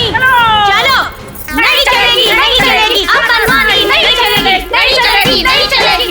चित्रगुप्त जी हाय हाय, न्याय करो, न्याय करो, हमारे साथ न्याय करो। चित्रगुप्त जी गद्दी छोड़ो, गद्दी छोड़ो, गद्दी। नारायण नारायण। हाँ? हे मानव, व्यर्थ में अशांति फैलौला से नियम ना बदल सकेला। हे नामी छे, कैसन बात बतियाओ थे रउआ जी? हाँ, काहे नहीं बदल सकत बाजी? हाँ, और हमरा धरती पर धारा 370 ना बदलल बा। हाँ, हाँ, अरे तो मृत्यु लोक है और ई स्वर्ग लोक है। ए नारद जी, रउआ तो एने के बाद ओने करबे करी लेना। हाँ हाँ, देवता लोग के समझाई ना कि हमने के बात मान ले। नारायण नारायण। स्वर्ग लोक में बल पूर्वक केहू स्थान ना पा सकेला। स्वर्ग लोक में स्थान पावे खातिर जप और तपस्या की आवश्यकता पड़ेला। अच्छा अच्छा जी, अजन हमनी के बिना अन्न पानी के ए दरबार से ओ दरबार घूमत आनी जा, उ तपस्या ना ह। हाँ, तब का हम अपन धरती छोड़ के एजा आइल बानी, इतिहास से कोनो कम बाका। अब और कितना चाहिए जी? अरे मंद बुद्धि लोग, वर्षों वर्ष तपस्या करे पड़ेला। वर्षों? हे नारद जी, अरे हमनी के लगे इतना टाइम वाइम नहीं खेबा। हाँ, शुरू करो, चलो पूरी करो, पूरी करो, हमारी मांग के पूरी करो। हमरा तो देवराज इंद्र के सिंहासन अब संकट में प्रतीत हो ताटे। नारायण नारायण। हे देवराज, ये तीनों जीवात्मा तो स्वर्ग लोक खातिर चिंता के विषय बन गए बाड़ी सब। हाँ देवराज, हम तो कहा था नहीं वो लोग के दंडित कइल जाओ। अपना क्रोध पे काबू कर अग्निदेव। वो मानव लोग है, दानव ना। बाकी मानव लोग के कर्म था दानव से भी निम्न स्तर के बात देवराज। चंद्रदेव बिल्कुल सत्य कहत बानी देवराज। हमनी के देवता ना मृत्यु लोग के मानव समझ ले वालो। नारायण नारायण नारायण। प्रणाम देवर्षि। वायुदेव के कथन पूर्णतः सत्य बाटे। हाँ, हमरा भी ये लोग से मिलके ये आभास भइल बाटे। आपके का विचार बा देवर्षि? देवराज इंद्र, रहुआ कुछ करी ना तो महत्वाकांक्षी लोग के महत्वाकांक्षा इस स्वर्ग लोग के पूरा न्यू हिला दी। हाँ, कुछ करी देवराज, कुछ करी। ऐसा बात तो ठीक बा। आप सब वो तीनों मानव आत्मा के अपना शक्ति के प्रभाव से ओकनी के मन और मस्तिष्क में भय पैदा करी, ताकि ओकनी के आसानी से नरक लोक में भेजल जा सके। जौन आ गया देवराज।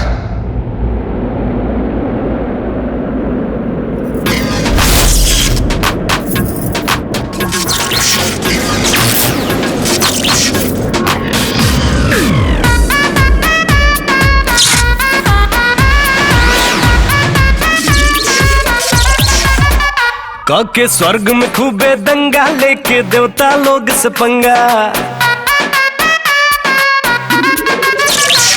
के स्वर्ग में खूबे दंगा लेके देवता लोग से पंगा। आफत में बाजान बालोग बुरा हाल में। अरे सास बहू फंस गई, अरे सास बहू फंस गई देवता लोग के चाल में।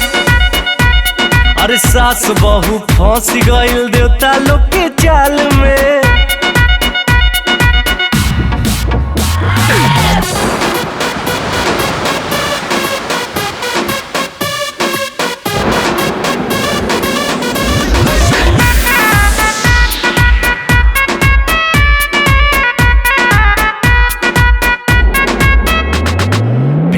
बाटे आज सब न बाटे तैयारी।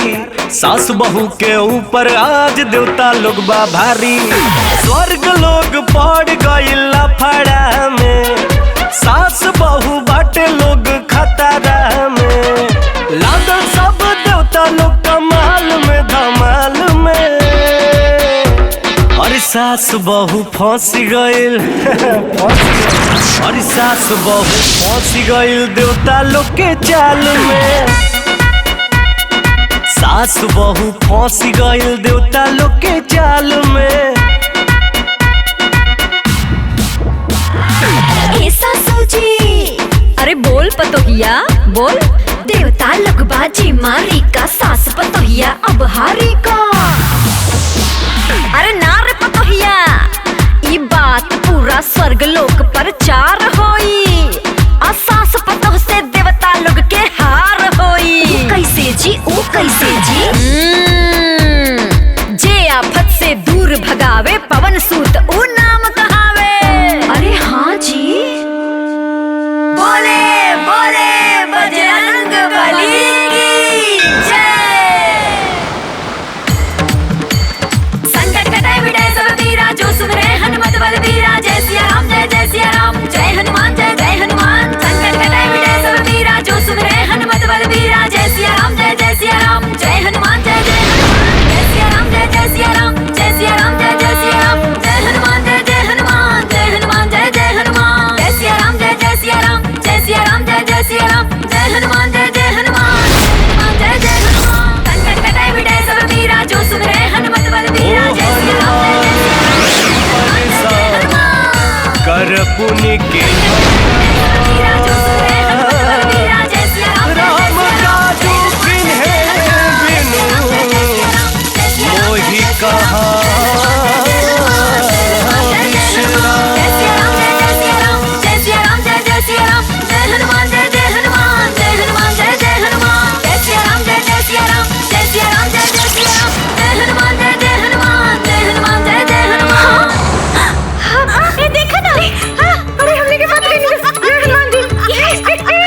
हो गए देवगण।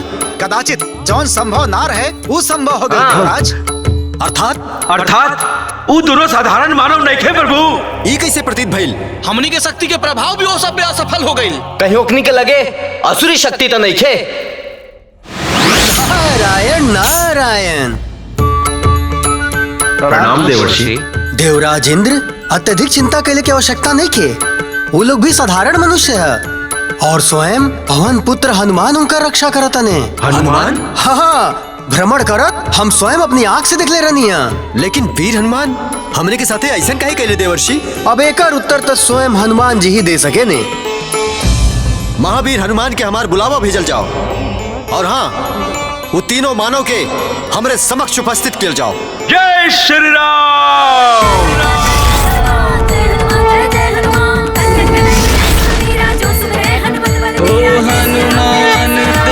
साक्षात हनुमान जी। हनुमान जी गोर लागतानी हनुमान जी।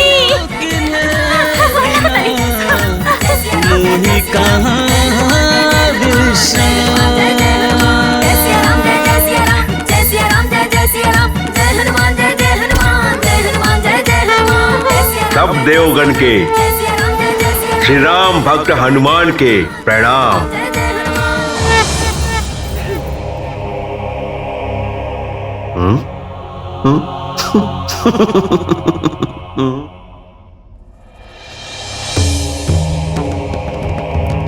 हमरा इंद्रलोक बुलाए के आश्रय प्रभु। हनुमान जी, आज रहुआ ये ना समझ उपद्रवी और बुद्धिहीन मानव के कारण सब लोगन के देव शक्ति के उपहास उड़ौनी।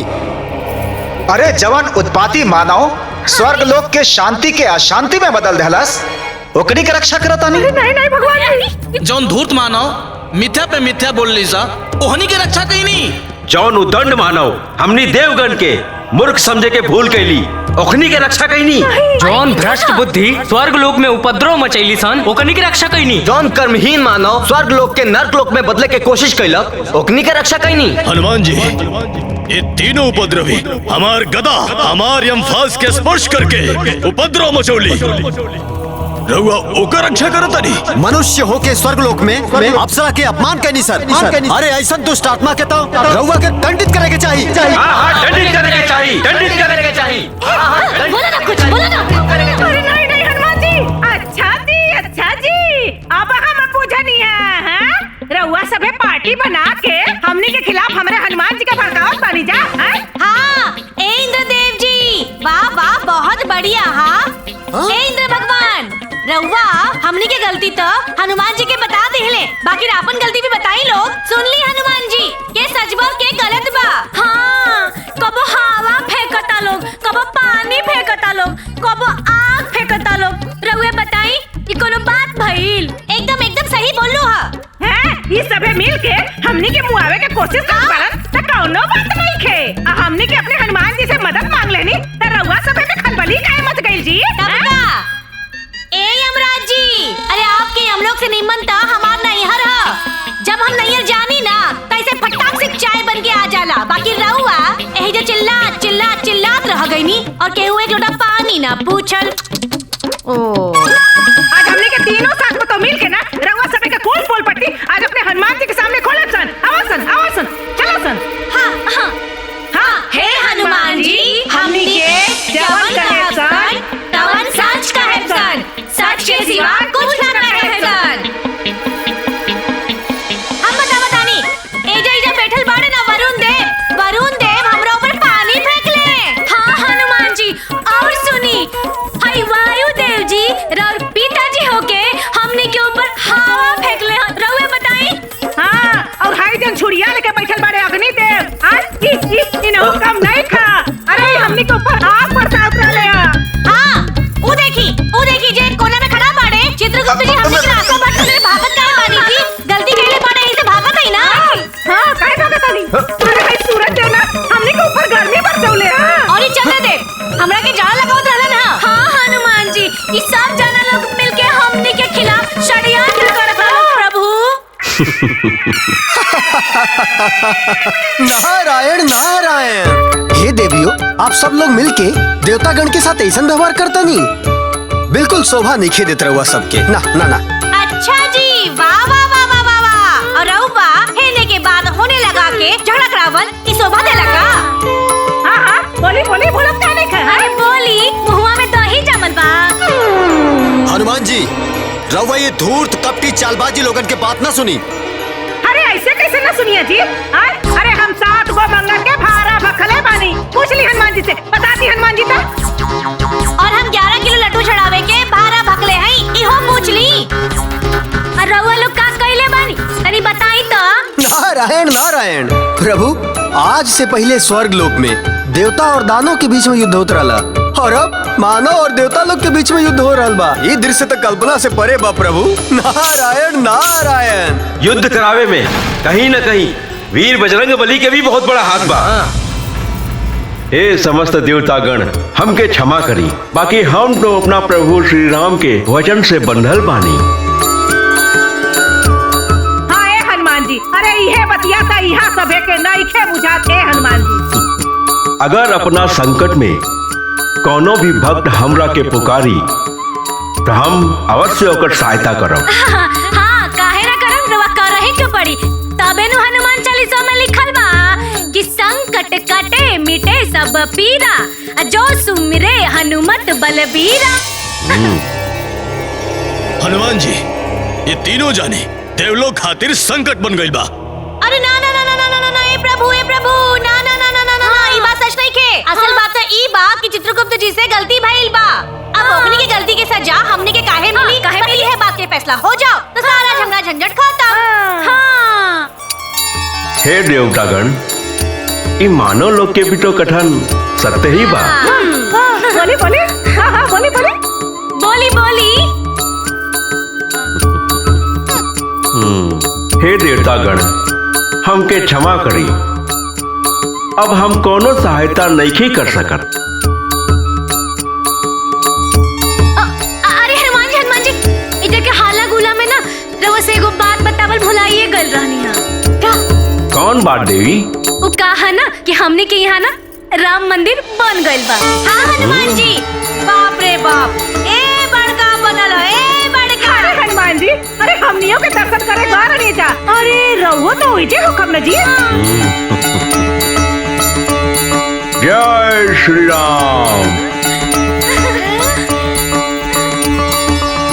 जय श्री राम, जय श्री राम। अब होई दूध का दूध और पानी का पानी। अब चली जल्दी जल्दी फैसला करी लो। हाँ, हमनी के लगे टाइम ना है। अरे अब कोनो फैसला वैसला ना होखी। काहे ना होई? तोहरा लोगन के ए उदंडता के दंड मिली। अरे ऐसे कैसे दंड मिली हो? हलवा हा का? अरे ऐसे कैसे देबा लोगन? हमनी के लोअर कोर्ट जाई। अरे इतने ना, ओकरा से बड़का ना हाई कोर्ट में जाए, सबसे बड़का कोर्ट में जाए, सुप्रीम कोर्ट में जाए। शांत हो जा। इतू लोगन के मृत्यु लोक ना हो, और ऐजा कोनो कोर्ट नहीं खे। ये कहा था कि कोर्ट नहीं खेपा हो? हाँ, ब्रह्मा जी, विष्णु जी, महेश जी क्या हुआ? बोला। अब निर्णय ब्रह्मा जी करें। चलो चलो।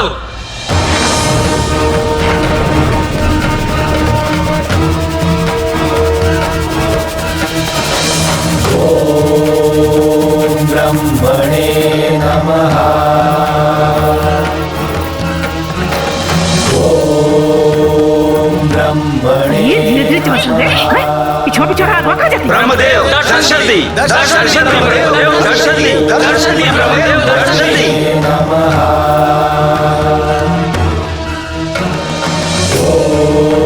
ओम ब्रह्मणे नमः।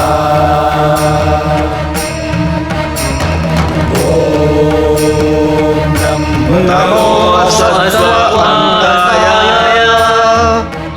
विशुद्धचेतसे स्वरूप रूपाय सहस्रबाहवे सहस्रश्री प्रभवाय वेधसे विशाल देहाय विशुद्ध कर्मणे।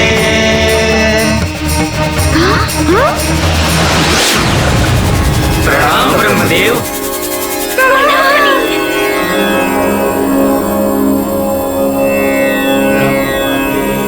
का बात बा देवगण, मुखमंडल पर चिंता का है?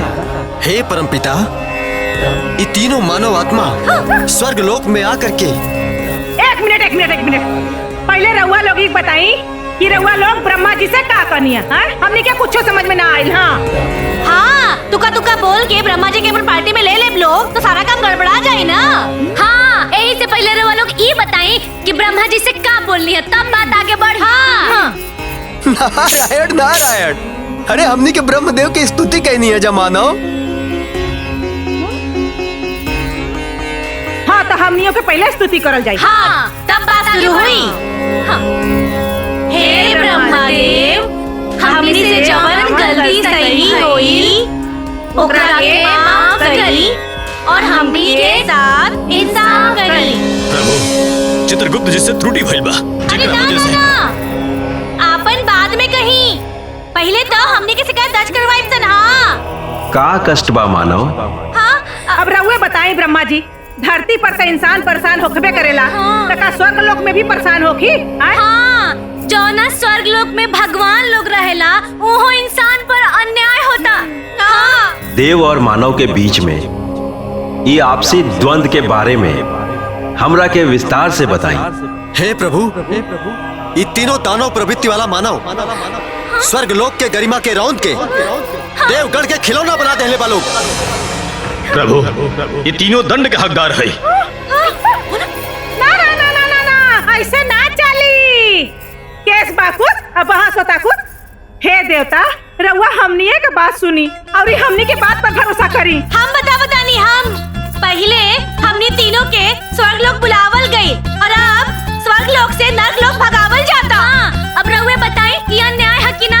अब रउए दूध के दूध पानी का पानी करी। हाँ। ई लोग के कथन का सत्य बा यमदेव? जी प्रभु, चित्रगुप्त से त्रुटि के फल स्वरूप ई भइल बा। देख लही ब्रह्मा जी, देख लही आ गई ना असली सच्चाई सामने। हाँ, सारा गलती इन लोगों की बा। हे देवगण, ई समस्या के समाधान महादेव जी ही कर सकेले। रउआ लोग महादेव जी के पास जाई। नारायण नारायण, अब सब देवतागण लोग कैलाश पर्वत चली। प्रणाम ब्रह्मदेव। कैलाश पर्वत। जय हो ब्रह्मा जी।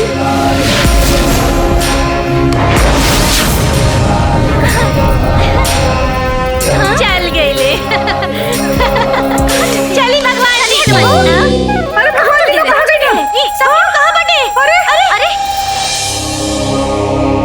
अरे चल चल चल चल, अरे चल चल चल चल चल चल। कहाँ चल गए लोग?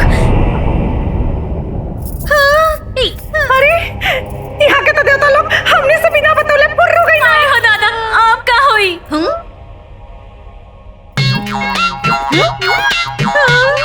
कहीं देवता लोग शंकर जी के अपन पार्टी में ले लेता। चलो खो जा। अरे दुश्मनवा, ओइसे चलो। अरे चल अरे बाप रे बाप, का हो गया? यही जाना। ओही जा चलो, ओही जा। हाँ ओही जा चलो। एक बुढ़िया जल्दी से चलो, चलो जल्दी। अरे देवता लोग काय कहता हूँ जाई लोग, ये थमनिया के हो। मानव, ये असंभव बा, असंभव। काहे असंभव बा? इहे मुंह ब्रह्मा जी के सामने काहे ना खुलल रहे? हाँ। तुम्हारा लोगिन के धूर्तता से हर जगह विजय प्राप्त ना होई। ए वायुदेव जी, एगो कहावत सुन ले बानी कि सत्य परेशान हो सकेला लेकिन पराजित नहीं। नारायण नारायण, ई माना लोग देवतागढ़ के संगत पाके देवता लोग के भाषा बोले लगल बा लोग। हे देवर्षि, हम बहुत मानव आत्मा देखनी, लेकिन ऐसा मिथ्याभाषी और हठी न देखनी। हाँ हाँ, अब रउआ लोग हारा तानी तो इल्जाम हमनिए पर लादते हैं। ओसे कोनो बात ना। ए दुश्मनवा, भले नून रोटी खाएंगे बाकी स्वर्ग में जिंदगी बिताएंगे। ठीक है, ठीक है। भले नून रोटी खाएंगे स्वर्ग में जिंदगी बिताएंगे। ठीक है। हाँ।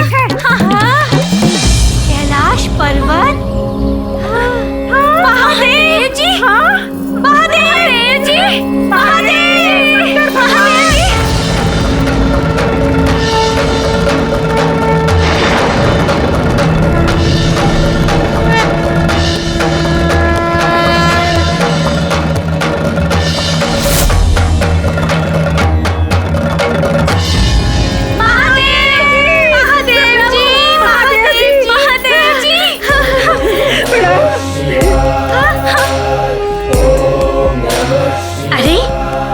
जी भी बाड़ी। अरे बाप रे बाप, पार्वती जी। इजा तो पार्वती जी भी बाड़ी दुश्मनवा। अरे हम सपना में देखो तनी काहे दादा। गोड़ लगा तनी पार्वती जी, गोड़ लगा तनी। हे महादेव, हे देवी पार्वती, हम देवगण के प्रणाम स्वीकार करी। हे नीलकंठ, हमनी विकट समस्या में पड़ गए बानी सन। अरे एक मिनट, अरे रउआ लोग तो रोजे मिलत जुलत रहिले। अरे हमनी के बातचीत कर रहे वेदी ना। हे भगवान जी, हमनी के ना शंकर भगवान के फोटो में ही देखले रहनी जा। आज साक्षात दर्शन हो गइल हो दादा। तब पहले हमनी के पूजा पाठ कर लेवे दिलो, ओकरा बाद कोनो बातचीत हो। अरे मनुष्य लोग, ये मृत्यु लोग ना हो। अरे युवराज जी, रवा तो चुप्पे रही जी। जी देवता होके पूजा पाठ में अड़ंगा लगावता नहीं। हाँ, इंद्र भगवान, अब ना सच्चे मन से हमने की पूजा में भाग ली बस। हाँ, नमः पार्वती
हे देवियो, हमनी के तोहरा लोगिन के भजन आराधना से अति प्रसन्न बानी।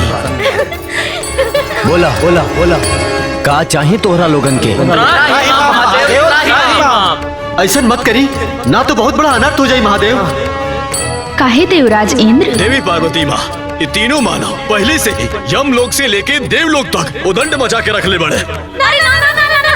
और यदि राव आशीष मिल जाई तो ये लोग तो हमारे सिंहासन हथियाले ही प्रभु। अरे नाना पार्वती जी, नाना, अरे हमनी के गद्दी पति कुछ का लालच नहीं के, ये सब लोग झूठ बोलता। हाँ पार्वती जी, रउआ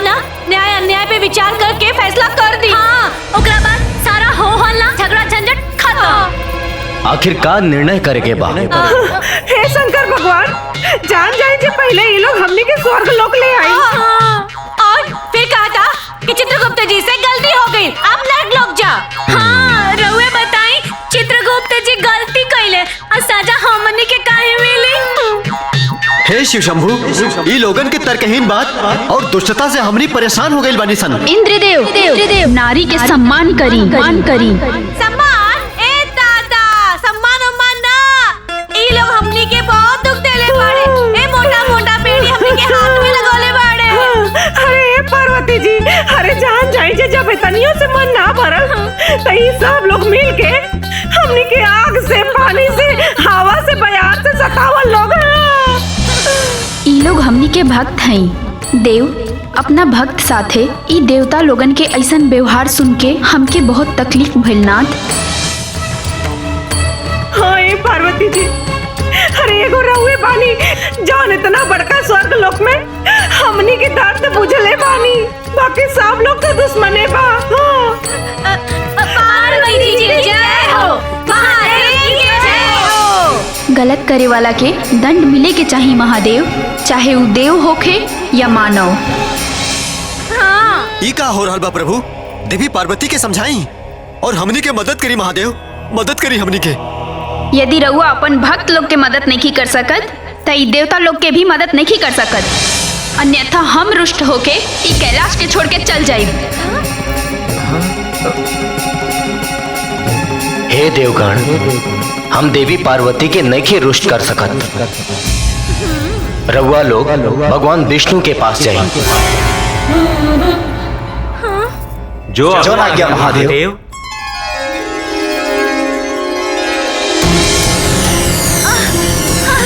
अरे भाई रे मैं, अरे नारायण नारायण, आपका हुई देवराज इंद्र। महादेव और माता पार्वती तोरा और मदद करे से मना कर दिया लो। जौन यहाँ सबे के करनी बा। ए नारद जी, हमनी के एक पॉइंट भी गलती होगी ना तो बताई ना। अरे यहाँ के का बताई, यहाँ के दाल में के भात में के दाल में करे वाला आदमी होई। नारायण नारायण, हे देवियों, जब देवतागण रउआ लोग से ना जीत सकता तबे नारद की कहा सामर्थ बा? रउआ लोग के समस्या के समाधान स्वयं श्री हरि विष्णु जी ही का पई हैं। हाँ चली चली, अरे दो गो कोर्ट में तो हमनी के जीतिए गए नहीं जा, अब यहाँ के कोर्ट में भी हमनी के जीते जाई। हाँ विष्णु जी, विष्णु जी।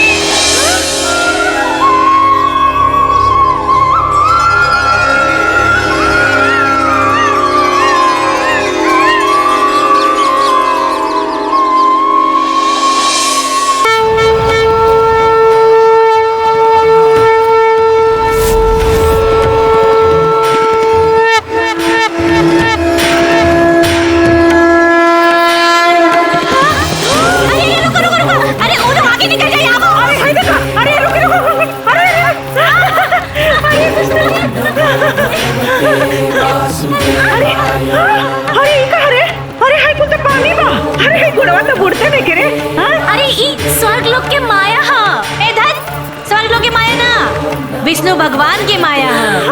विष्णु जी, हे विष्णु जी, हे लक्ष्मी जी, प्रणाम।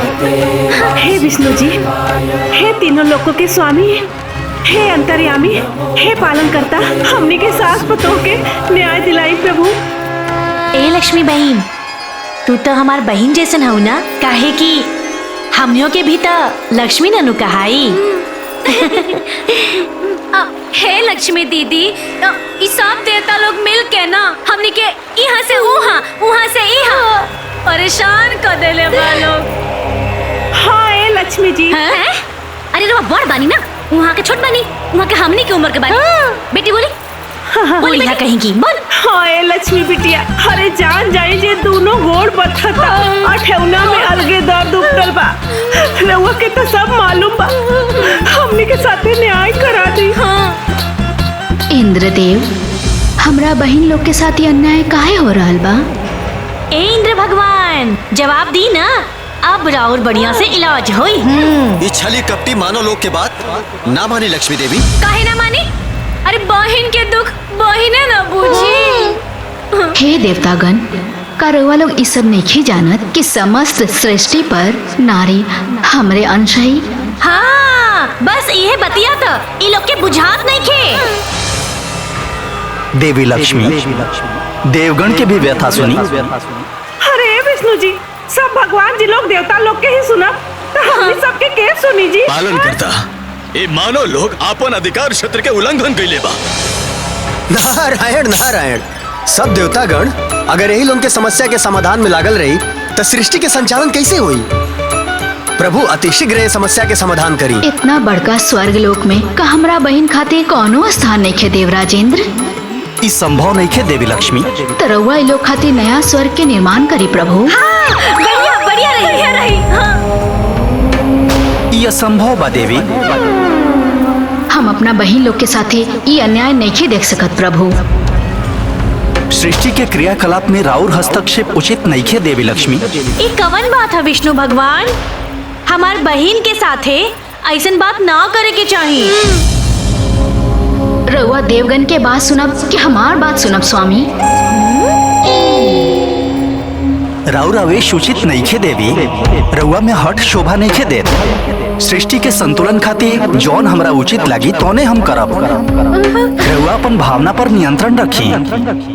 ठीक बा, अगर ये बैकुंठ में हमरा भावना के कोनो सम्मान नहीं खे तो हम एजा से जात बानी। हाँ? अरे बहन, बिटिया, दीदी, बहन कहाँ चल गई?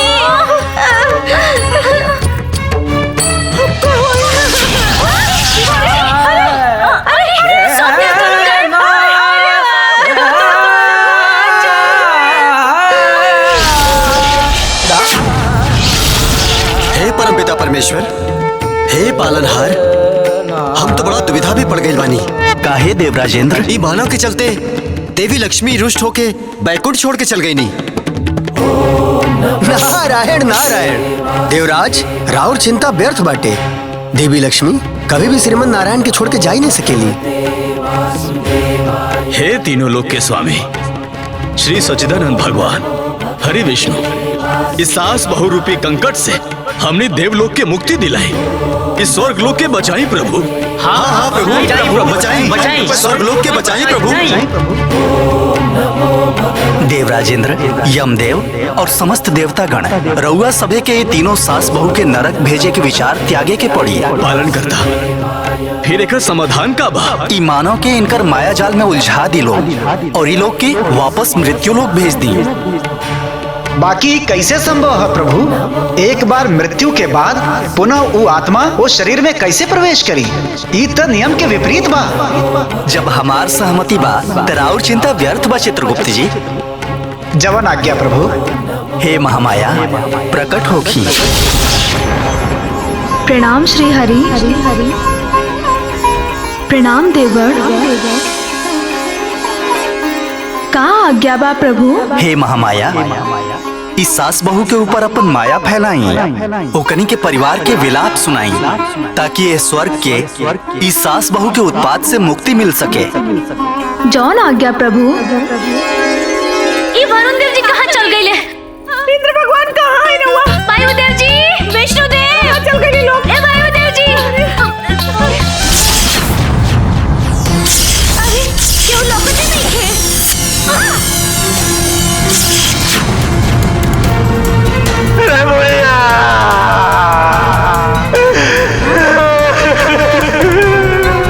हमके रोवे की आवाज आवता। अम्मा जी,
आप काहे मानाओ? अरे रहुआ देखत नहीं अरे हमारे घरे का पुरानी लोग कितना रोआता। हमने के कितना चिल्लात बानी, बाकी कोई सुनते ही नहीं के। नहीं यमराज जी, ये लोग हमने के बात सुनत काहे नहीं के। देखी ना, ये लोग रो रो के बुरा हाल हो गइल बा। तो हमने के नीचे भेज देना। वो मृत्यु लोक है। स्वर्ग लोक की आवाज मृत्यु लोक तक ना पहुँचे। तो हमने के नीचे भेज देना। वो लोग की रावत नहीं की देख सकत। भेज देना हमने के। हे इंद्र भगवान, हमने के नीचे भेज दी। देखी ना, ये लोग रो रो के बुरा हाल हो गइल बाटे। अब तेलों के शरीर के मुखाग्नि देवे जाता लोग।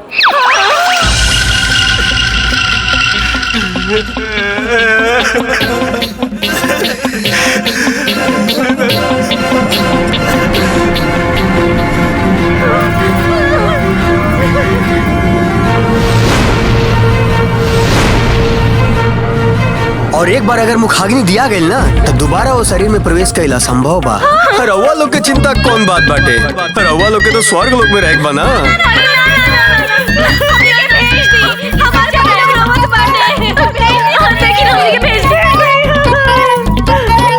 ठीक बा, ठीक। हम तो हनी लोग के मनोकामना पूरा करा था।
अचरज कैसे भइल? अरे बाबूजी, हमरे खुदे न समझ में आता मरल जीव जिंदा कैसे हो सकेला। अरे हमनी के स्वर्ग से आवता नहीं संजी। हाँ, सब देवता लोग हमनी के प्राण वापस भेज दिया लो। बता बाजी, हम सारा देवता लोग के अकेले हरा के यही जा गई। अरे करते हरौली रे, स्वर्ग के सुख भोगे वाला बात क्या कल? ब्रह्मा और ऋषि से झगड़ा क्या कल? अच्छा, उनारा बाजी केला गोले रहे और यमराज के गदा के उठाले रहे। दोनों कुछ न कर ले। शुरू हो गई। सब हम कर रहे, उ जमराज के जब फसवा के उठाले रहे। हां उठाले रहे। हां जब फसवा भारी रहे कि गदा भारी रहे। हां ओई जब फसवा से तोर के मुआई डल रहती। बढ़िया तानी के उठाले गदा और फाड़। अरे शांत हो जाओ। अरे भगवान खातिर चुप हो जा लोग।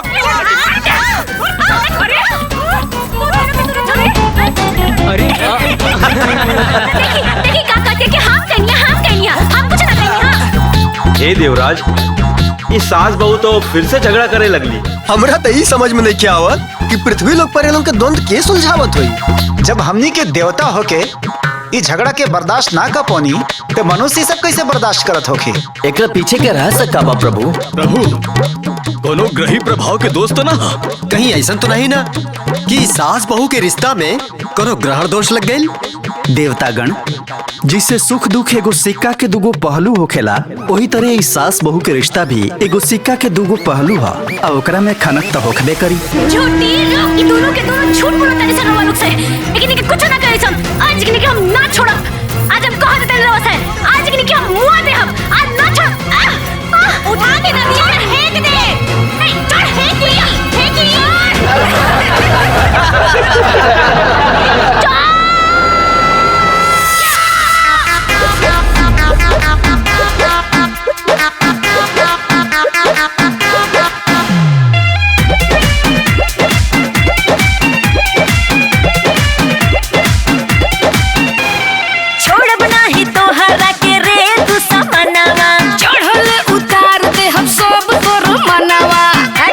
ज्यादा बकर बकर मत कर।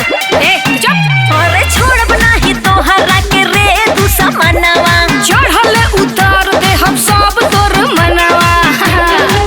आय अपन पावर बता दे, आ तो के पानी पिया दे, बुझले। तोहरा बोलिया से माथा सनक जाता, तोहरा बोलिया से माथा सनक जाता, तोहके देखते ही दहिया धनक जाता, तोहके देखते ही दहिया धनक जाता।